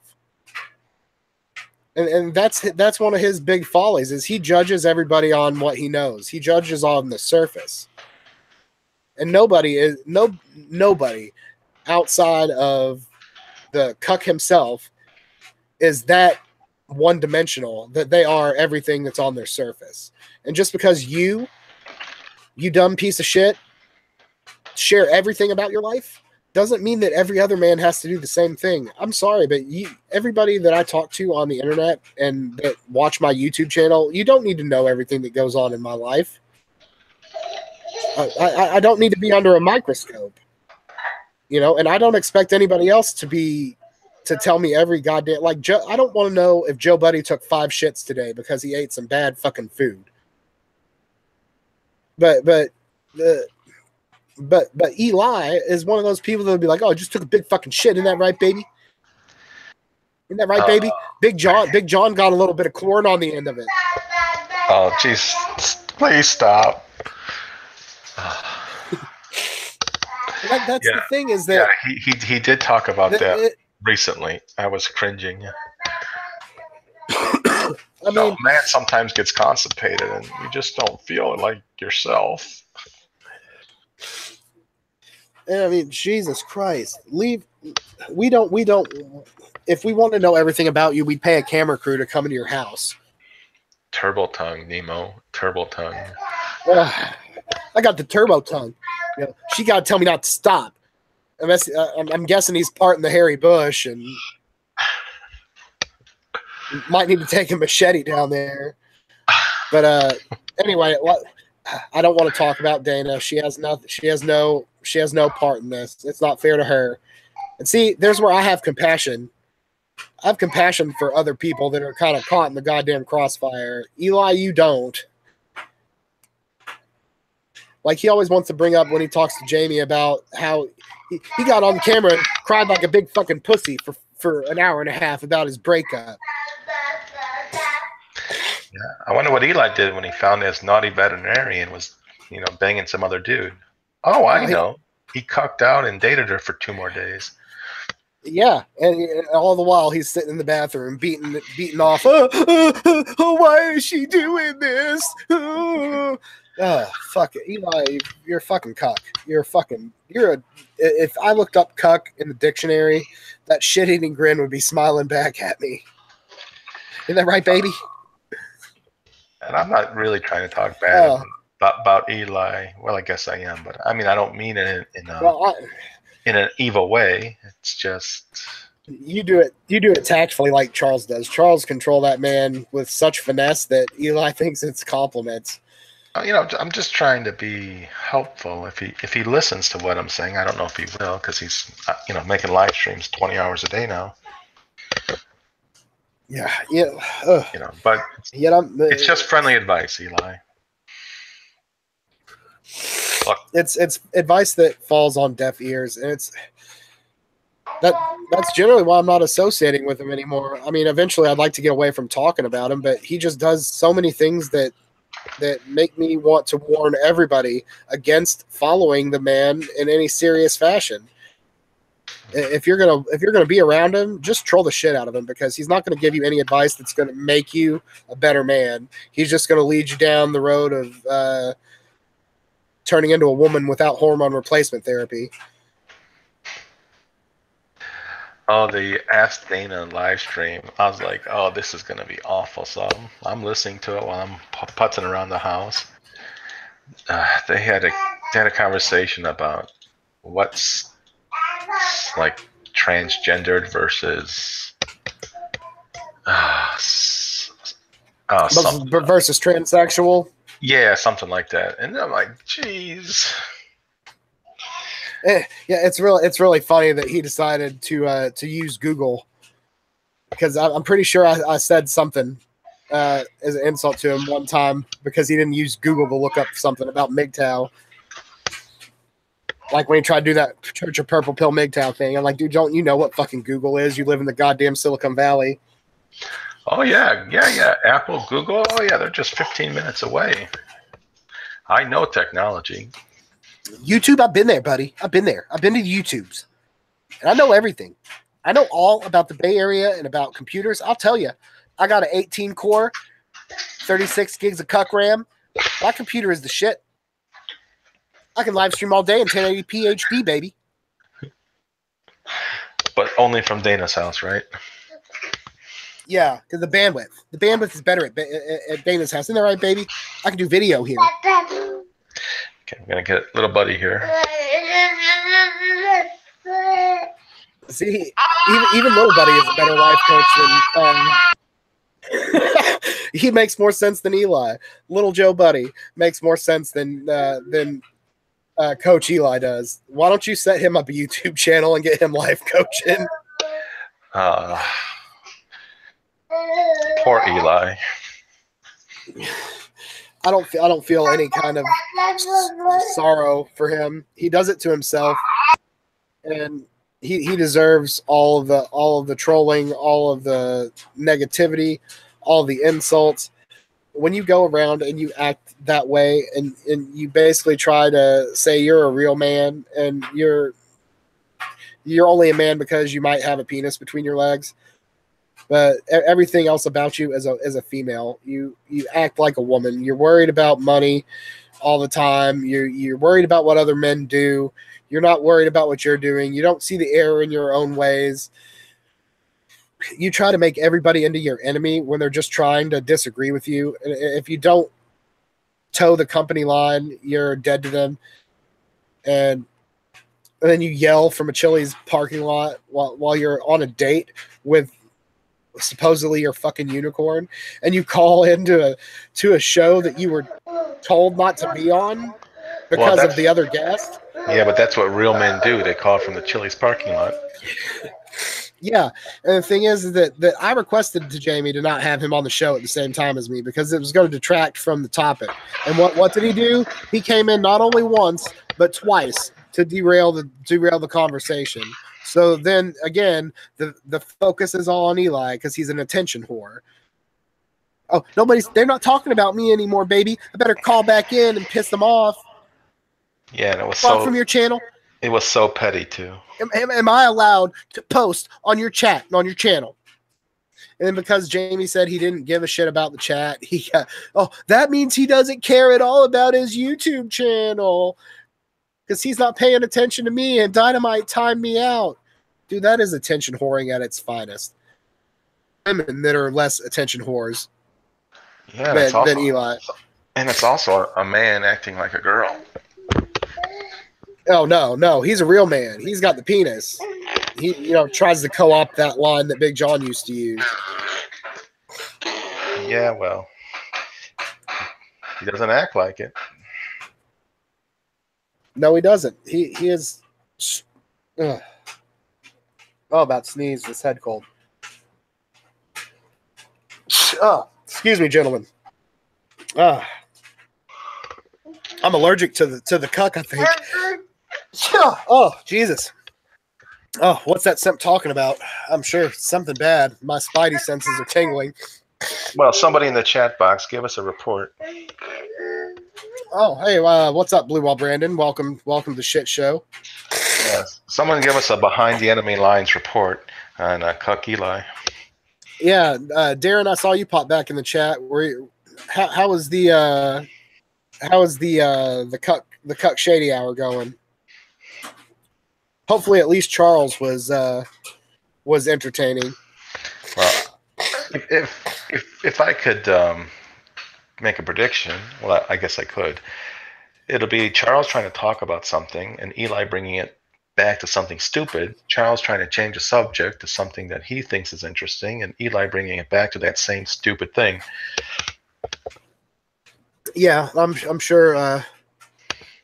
Can't do will be peppered into it. Oh, it's boring. That's good to know. That's good to know. It usually is boring, Darren. Okay. It usually is very boring. But Darren, for Nemo and Joe's vanity, we want to know who's less boring, our live stream or their live stream. We'll wait 10 seconds. Yeah, who's less boring? Yeah. Well, it's going to be us because I'm on here and I'm funny as fuck. So, I'm not a narcissist or anything, but yeah. So do you make the guys at work crack up? Honestly, at my main job, I don't really talk to a lot of people. I get to work in my own little area and do my own thing, and it's kind of nice. Oh, okay. But I joke around at my second job. I generally make people laugh whenever they're around. That's one of my coping mechanisms. Well, that's good. That's good. You should tell some more Eli jokes. I know this guy named Eli, and then Yeah. No, I don't want to subject anybody else to Eli. Really. Thanks, Darren. I appreciate that compliment. I try to be. I'm much funnier online, I think, than I am in real life, but that's because I don't have to be inhibited by social cues. There's nothing worse than cracking a really good joke and then pissing everybody off, and they report you, and all of a sudden you lost your job. Like, well, I thought calling this woman a dishwasher would be funny, but I don't know why she got so pissed off about it. What you bring up a good point. If you listen to this MGTOW stuff, it affects you, and you want to say the most inappropriate things, don't you? Well, yeah, but here's the weird thing is that before I was even into watching MGTOW stuff, I like those kind of jokes anyway. I mean, I think it's funny. I mean, Right. it's not to say I wouldn't laugh at, at something that men do, but I mean, there's not typically a lot of good men jokes, but there are tons of good female jokes. Okay, but if you run across a woman who's complaining about, gee, where have all the good men gone? I bet you just like, don't say it, Nemo, don't say it. Pretty much, I'd be like, far the hell away from you, bitch. They all bought a robot fuck doll and just never spoke to another woman again. You know. And there was this woman who was with this guy, and I asked, well, when are they going to get married? And she's like, marriage? That's just a piece of paper. I'm not going to get married. And instead of me just saying, okay, I said something totally like red pill, and it's like, oh, no, she hates my guts. Yeah, well, that'll happen. Yeah, I basically said, well, you better lock this man down, I basically gave her like the, women are milk and men are wine speech. Yeah. Yeah, like, see, he's going to age like a fine red wine, and you're going to spoil like milk. See, men are like a finely aged Scotch whiskey. They're always in demand, and they just go up in value. You just turn into cottage cheese, much like your thighs. Yes, that's right. Dimple, dimple. See, that's where the role should be reversed. They say that we're the disposable utility. I think that women should be the disposable utility. Throw them out like a banana peel or a used condom. Well, that's where I think the purple pill could, past tense, could have been a thing. Could we have helped guys make good choices? But now that term has been discredited. Yeah, and the thing is that Eli's the one doing much of the discreditation. I don't know what you would say. Well, he's giving it a bad name. Yeah, but see, that actually makes puts Jamie in a better position now, because people were dogging on Jamie really hard for a long time, and to a lesser extent some of them would dog on Charles, but not as often. But then the Cuckster came on the scene, and he just got all the negative attention. So Jamie, on the other hand, now to these guys that thought he was a lunatic, now looks more sane when you compare it to Eli. Now that's Eli, like two words or one word?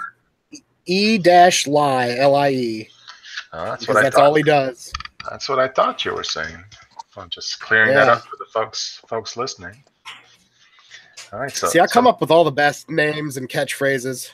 Okay, so you're continuing to pour gasoline on this. Oh, I'm going to pour gasoline on it until it just won't take a flame anymore. But I'm pretty sure that the gas will always keep flowing under Eli's feet, and I'll still be able to strike a match when he quells the flames. So it sounds like Eli, if you're listening to this, quell means to put them out. Just an aside, because I know my vocabulary is a bit grandiose for you, which means big. Damn. That's a fancy word for big. Okay. What's a whack packer? Pud packer. No. Darren Beedman says Eli is the first MGTOW whack packer. Oh, I don't know. Yeah, sorry about that, folks. I'm back, but I'm a nervous wreck, Oh, hey, it is what it is. What happened, man? Oh, nothing. My wife just called and said my oldest boy is just spiked a fever randomly. And you know me, Mr. Paranoid, with so many people dying of the flu this year. I'm like scared to death now. So I don't know if you noticed that in the news. It seems like more and more this year is exceptionally bad. Isn't A it lot of usually deaths. old people and very young? Well, this year it's killing a lot of middle-aged people, healthy, otherwise people. Are Huh? these people that generally take a flu shot though? And maybe they've just weakened their immune system so much. Yeah, I With don't all, know. I mean, go ahead. I'm sorry. I was going to say we've never got. I've never did, and the kids never did. So we'll see. I don't know if it's the flu anyhow. You know what I mean? It might just be some viral thing, not the Yeah, flu. like I was worried that I might have been coming down with it because I've been sick for the past few days, but I'm pretty sure it's just the head cold. But I had fever, thank God. Yeah, But the same little. go ahead. I was going to say the same little guy last year. I had to take him up to Children's Hospital. He ended up having a fever for like a week straight. And we took him into the pediatricians a couple times, and they said, if he still has a fever at 7 days, you got to take him to Children's Hospital, downtown Pittsburgh. And he spent a couple days in there. He ended up having mono, actually, which is kind of crazy. Yeah. But You gotta tell him to quit kissing all the little girls. Well, they were worried he had something called Kawasaki's disease, which I never heard of. But yeah, I guess the 10-day mark. Is that where you ride four-wheelers and dirt bikes? Well, it's similar to Yamaha's disease. Did you not hear me? Yeah, we're just waiting for the explanation. Or was that the punchline? That was it. I guess it got missed. Oh, I thought there was more to the joke. Oh, Yamaha also to, makes four-wheelers and dirt bikes, and yeah, it's and it's also close to Honda's disease. Yeah. I'm just waiting for the Mitsubishi flu. Well, there is a Japanese bird flu, is there not? Probably. Yeah, that was a thing once, killing people. Yeah, well, this year it seems like the regular old flu is killing people. Yeah, well, I don't know. I think we're just getting to be a weaker species with all of these. We have to vaccinate for everything, and all these people that pretty much live off fucking hand sanitizer instead of acclimating themselves to contaminants and to different bacteria that are out in the world normally, and not to mention all the shit they put in our food. All that stuff just weakens our immune system, so you can get the sniffles and fucking die. My God. Yeah, I don't know. I was thinking maybe this year they were trying to sell flu shots. They were trying to scare everybody to go, run out and get a flu shot. But I've never had a flu shot. I think this year they had to do something drastically different to the flu shot because they had found out that the new strains of the flu had mutated in such a way where they weren't susceptible to being prevented by the old formula of flu shot. Okay. But yeah, anyhow, that's the only time I catch any feels is whenever it has something to do with the kids. So tonight. Yeah, and that's why I don't think you're a sociopath. Right, you're just a jerk. Yeah, Eli, however, has sociopathy that could rival Ted Bundy. I did hear that he once took a trip to Milwaukee because he heard that Jeffrey Dahmer was turning young men into zombies, and he wanted some tips. Well, see, not everybody would, if a little old grandma got the flu and died, some people would be like, oh, that's really sad. I'm catching all kinds of feels. But me, I'm like, well, you old bat, you live pretty goddamn long anyhow, Well, yeah. Well, that's what diseases are for. It's to wipe out the weak. And I'm sure the little old lady has lived a long life and just went to the grocery store once a week and sent her grandkids $5 in a birthday card once a year. Have you ever had any major surgeries? Huh? Have you ever had any major surgeries? I had a major money-saving surgery when I got my vasectomy, but Yeah, I love it. But no, I haven't had any major surgeries. I had I have a like a cyst on my tailbone that I had taken. Like I didn't have it removed, but I had it like lanced and shit and drained. But other than that, my vasectomy, I've never gone under the knife. Damn. How about you, Joe? No, never had a surgery. Eli tried to get a penis enlargement surgery. Really? But they said they needed something. They said they needed something bigger to work with. They basically said he just had an enlarged clitoris at that point. Oh boy, an outie instead of an innie. Have you? Yeah, TFC? I had. What's that? I said, have you had any major surgeries? The biggest one was I had my back in 2009. Your what? My appendix. Oh, was it getting ready to burst, or did you just like have appendicitis real bad? Yeah, well, it was getting close to it. Yeah, I was getting close to going. Good thing they got it out. Yeah. Yeah, I still have all those useless organs: appendix, tonsils. Wow. I guess in today's society, my brain. Yeah, the little guy came back. All right. I said he's a better life coach than Eli, so. Say, I'm a life coach. Yeah, you're a life coach. Right? Oh. He was blowing Yeah, raspberries. he's a good little life coach. Damn, Michael says in the chat he's had surgery for non-cancerous tumors. Jesus. 120 stitches. Goddamn, sir. Frankenstein. Yeah, I was gonna say, is your doctor's name Victor? Oh, Jesus. Well, I'm glad to hear everybody's mostly healthy. Yeah, well, see, my thing is, I don't particularly read into all this whole, you have to prevent every fucking thing. Sometimes you have to get sick, but when you get sick, because your immune system learns how to fight certain things. So if you're sitting here, squirting hand sanitizer every time you touch something that's not that's foreign to your body, you're just weakening your immune system so that you can get a common cold and you could be out for weeks because your body doesn't know how to fight it. Right. And that doesn't mean, yeah, engage in activities like, oh, it's a fucking dead of winter, I'm just going to walk outside in short sleeves and fucking shorts on. But, you don't have to wash your hands all the fucking time. You don't have to, wear face masks and, walk around and fucking be the boy in the plastic bubble. Sometimes you got to get sick. You got to work that immune system. And you got to stay away from all the fucking processed foods and shit.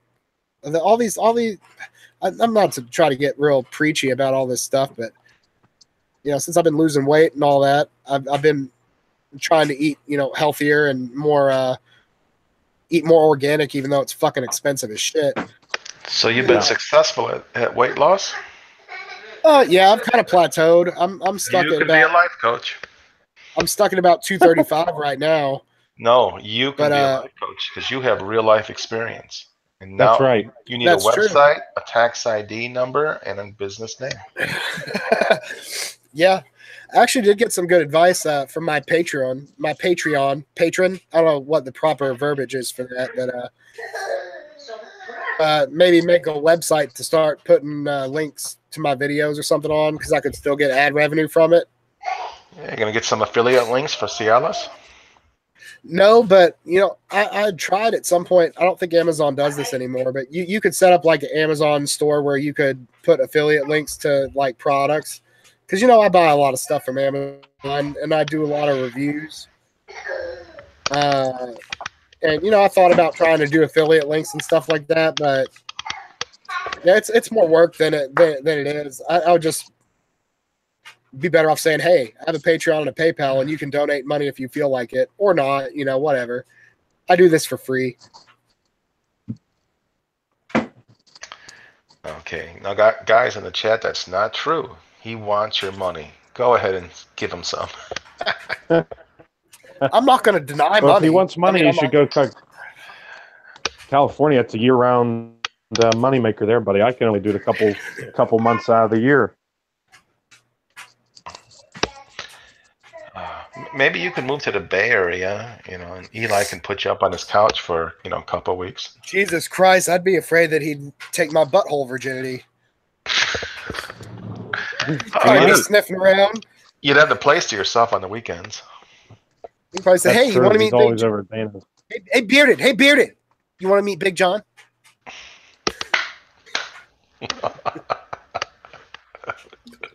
Poor Eli. Oh no, not poor Eli. Poor everybody that has to listen to that fucking cuck. I feel sorry for Dana.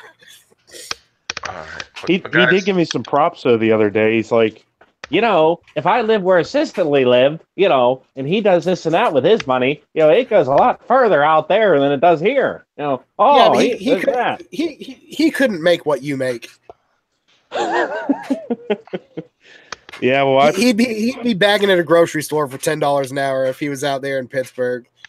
Well, in Eli's defense, and I'm not even sure if I want to say this, I probably work a lot more hours to make that than what he does. So he does earn more than me hourly, that's for sure. Yeah, but you're actually providing a good service to people. Well, thank you. Not just that, but here's my thing. It doesn't matter what you make, hourly wise or yearly. But if you're out there and you're busting your ass and you're working hard to make your money, then that's respectable. But a guy that sits behind his computer and tries to beg for money from people and just lives off of money that he already made before from residual income, I mean, yeah, you're making money, but you're not a fucking man. You're a goddamn grown-ass man-child, 44 years old, sitting at home, arguing with people on the internet. And there are guys like you buddy out there, even Joe, you're working at home, but you're still, fucking working while you're at home. You got to work in your office, and then you're doing the honeydew stuff and trying to fix up your house. You're putting in the time. TFC out there in Pennsylvania is fucking working his ass off. Now I'm working 2 fucking jobs. There's more manliness between the 3 of us than Eli could ever have if he fucking paid for it. Eli, why don't you that's probably true. Why don't you take a field trip over to Big John? Maybe he could,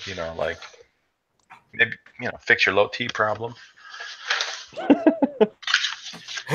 I agree with Michael. Michael just had a good comment in the chat. Said there are so many men who have high salaries that they cannot live within their means and they want instant gratification. That's true.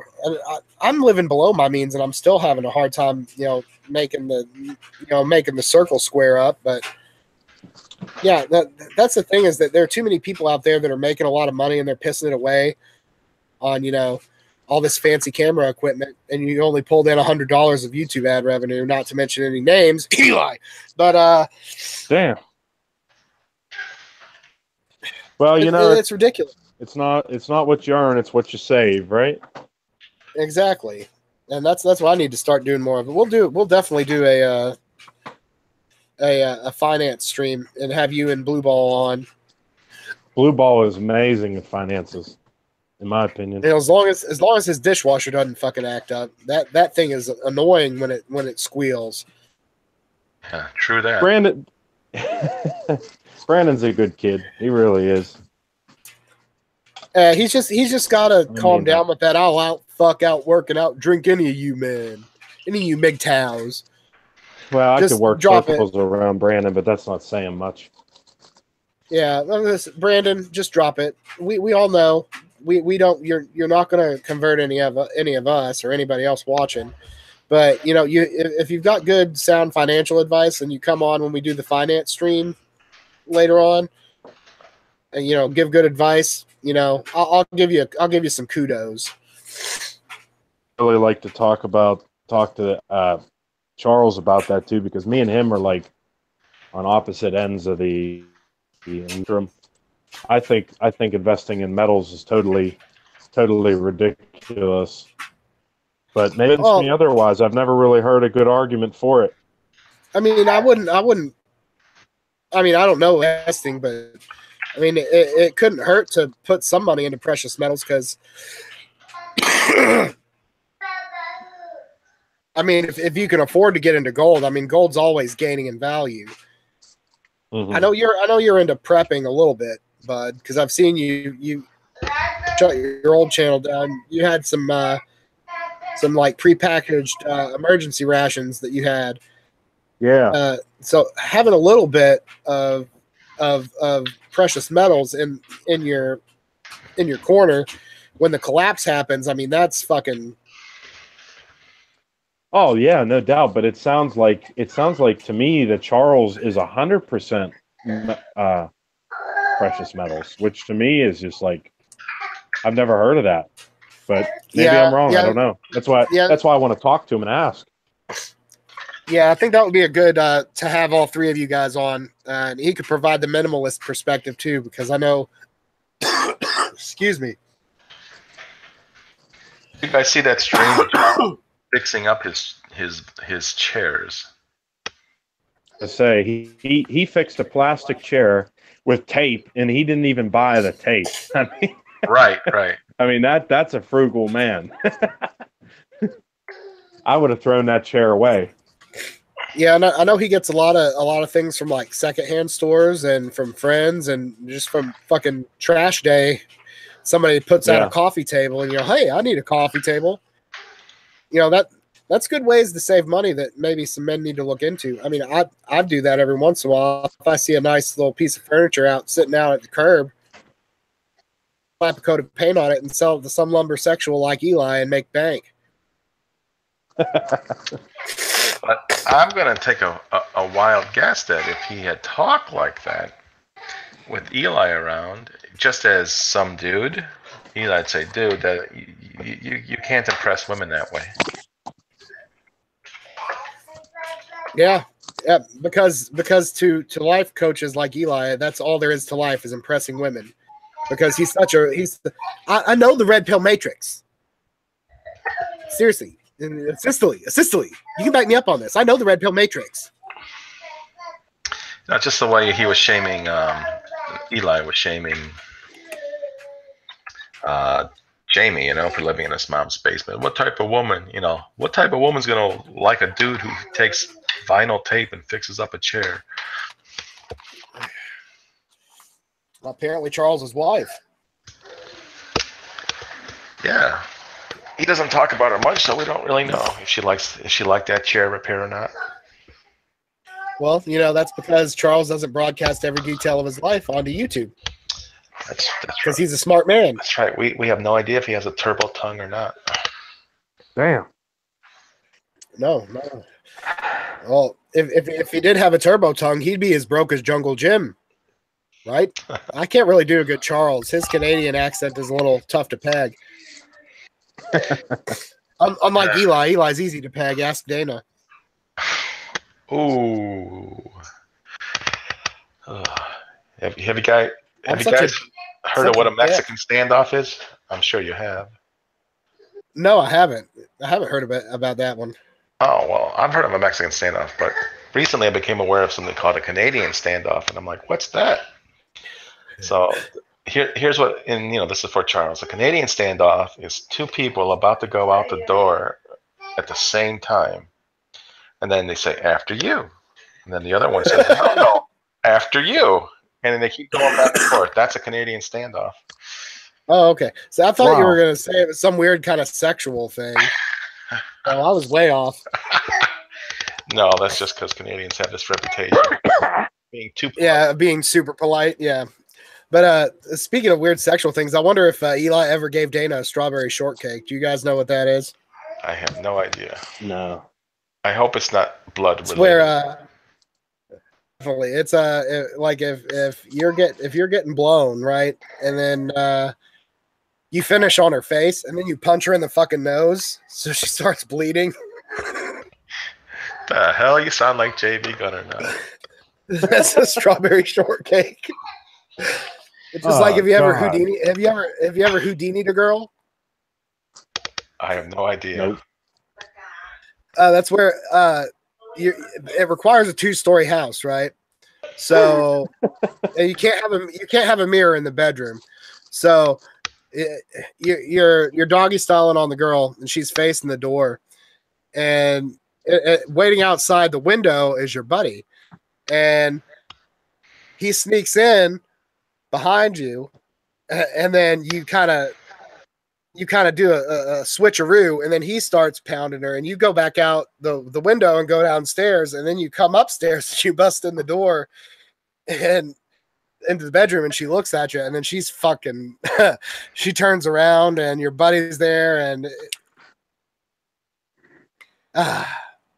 it's just funny.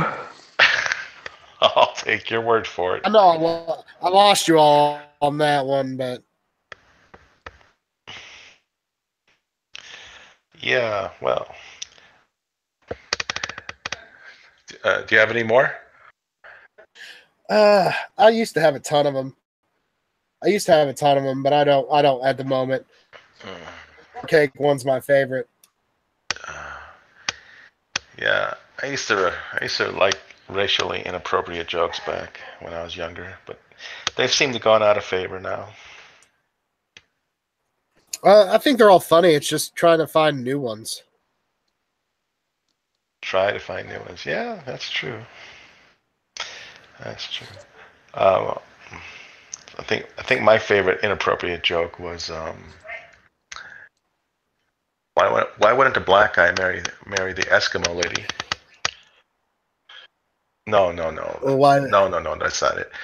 What happened? What do you get when you cross a black guy and an Eskimo? I don't know. What's that? A snowblower. That doesn't work. Aww. That's racist. Yes, No, yes, it is. That's a good one. It's just a joke. Just a joke. That's racist. Have you? God. If a black guy and a Mexican guy are in a car, who's driving? The police officer.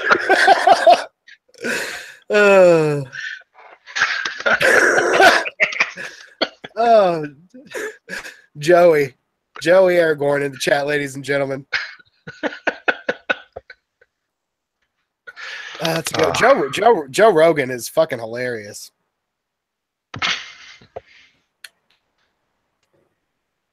Yeah, there's so many good jokes, and they're almost always told by a man.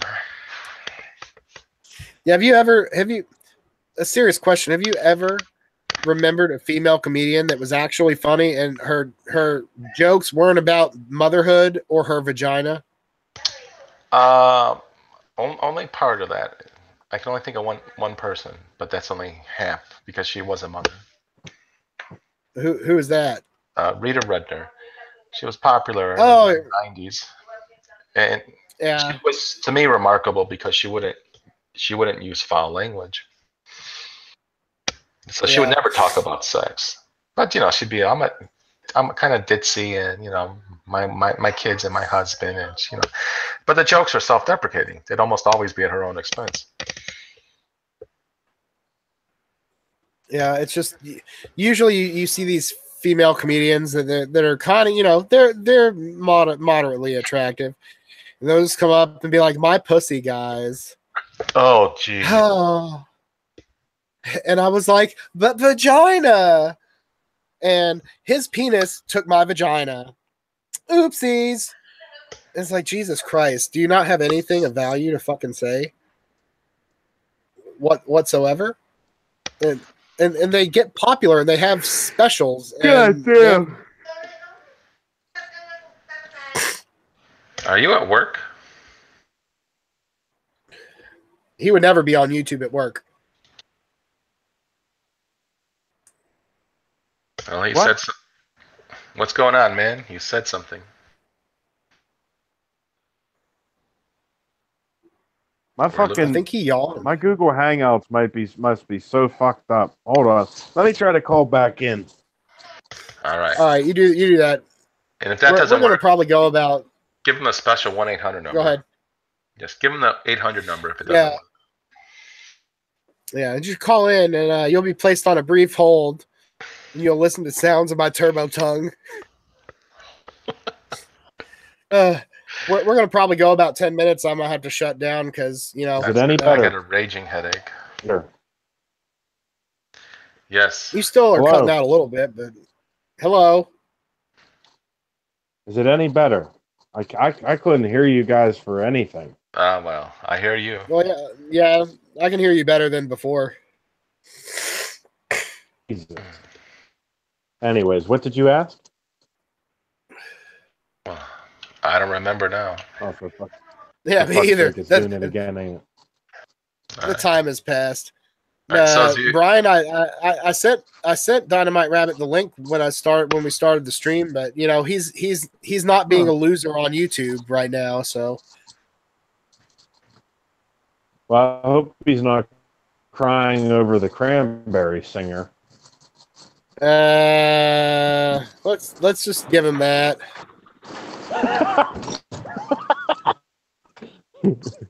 I know you don't understand it, but I understand where he's coming from. Yeah, I mean, if you want to give it to him, I'll accept it. Well, I mean, you don't have to agree with me because, you know, I'm not going to ban you from my channel because you don't agree with my opinion 100%. You being a big fucking pussy. You know, my friendship doesn't work that way. It's only going to cost you $200 to be my friend. I just hope he's okay emotionally. Yeah, I hope so too. I see there's a chat about Steve Hoka in the chat. Is he TFLing it up in Eli's channel? Damn. Steve Hoka has not commented recently, unless he's coming in under another name or unless they brought him in as a voice guest. Yeah, because I'm sure he's out wherever he lives, not getting pussy. So yeah. Should we go troll Eli before you shut down? What, troll Eli before I shut the stream down? Yeah. Everybody should troll Eli always, whether I'm streaming or not. Because we need to just bury him. I mean, he's doing a good job of doing it himself, but any help we can do to push him into that open grave is a win.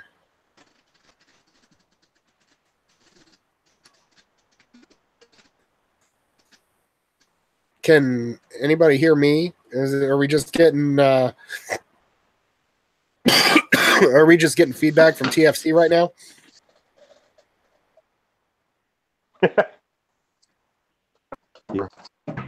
I think getting.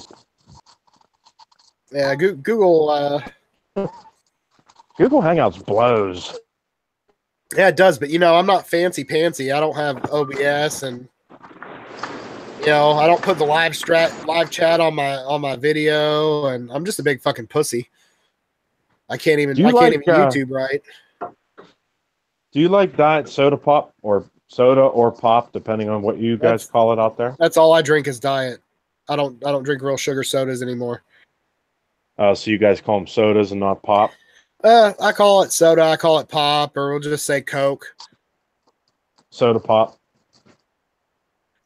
Yeah, it depends. Like around here, most people just be like, "I want a Coke. Give me a Coke," and as just a generic catch-all. But I usually say soda. I just grabbed me a Diet Mountain Dew. Oh, Diet Dew is good when you need a little caffeination. I always need caffeination. I don't sleep good. Yeah, me either. If I'm not drinking coffee, I'm drinking either Diet Dew or Diet Pepsi. All right, I'm gonna bail out early. The little guy's acting up. I hope I hope he's not getting sick. No, well, that's fine. Before you leave, Joe Buddy, this is Doward Hare, by the way. Take it over for Nemo for a minute. But before you leave, Joe Buddy, if you'd like to give your final thoughts. Well, we've got the newest breed of life coach is in the building. But Joe, if you want to give your final thoughts, sounds like Eli. My final thoughts.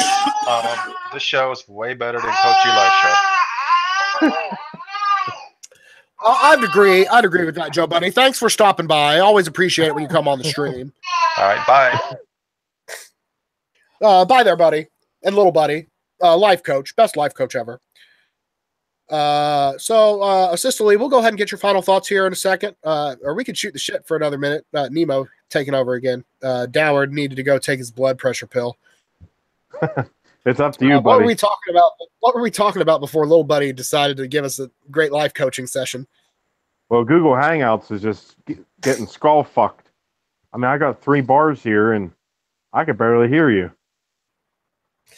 Yeah, Hangouts is a bitch. It either wants to work perfectly or it wants to be buggy as shit. Oh, well.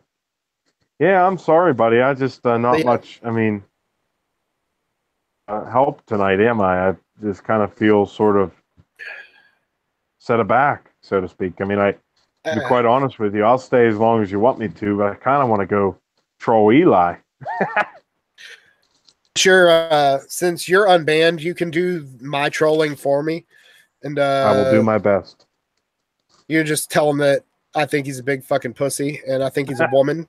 And he won't debate me on a platform of my choosing, like I originally said. That just means that he's a big woman. Yeah, for sure. Yeah, we'll go ahead and end. I'd like to thank everybody for showing up.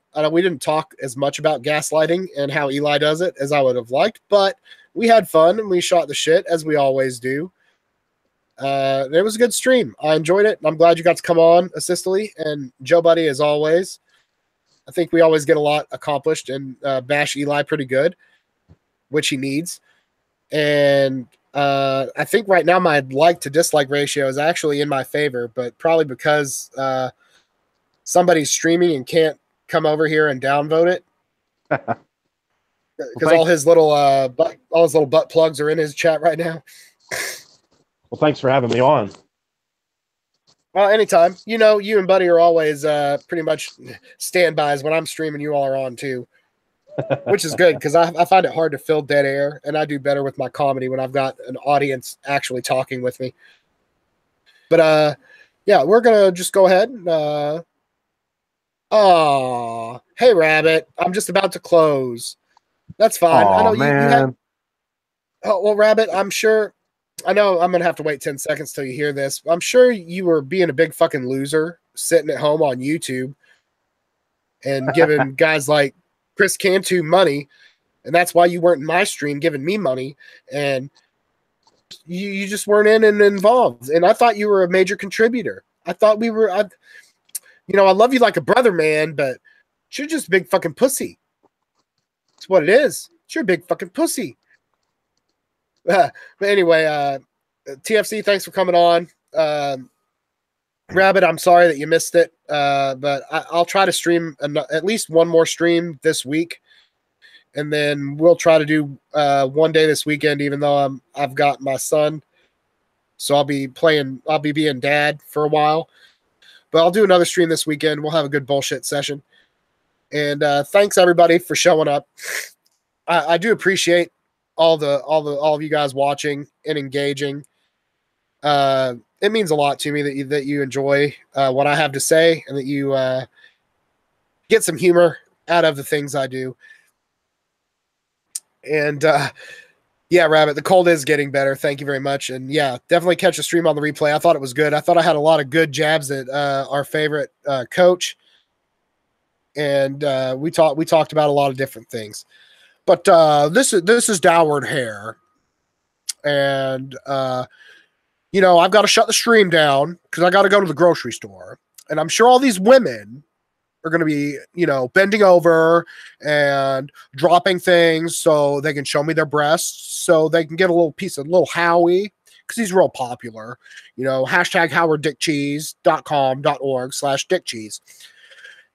And, as always, like, comment, subscribe, donate, and make sure you click the bell so you get all relevant notifications, as I do plan on producing more content for you. So good night, MGTOW. Good night, men. Thanks for stopping by.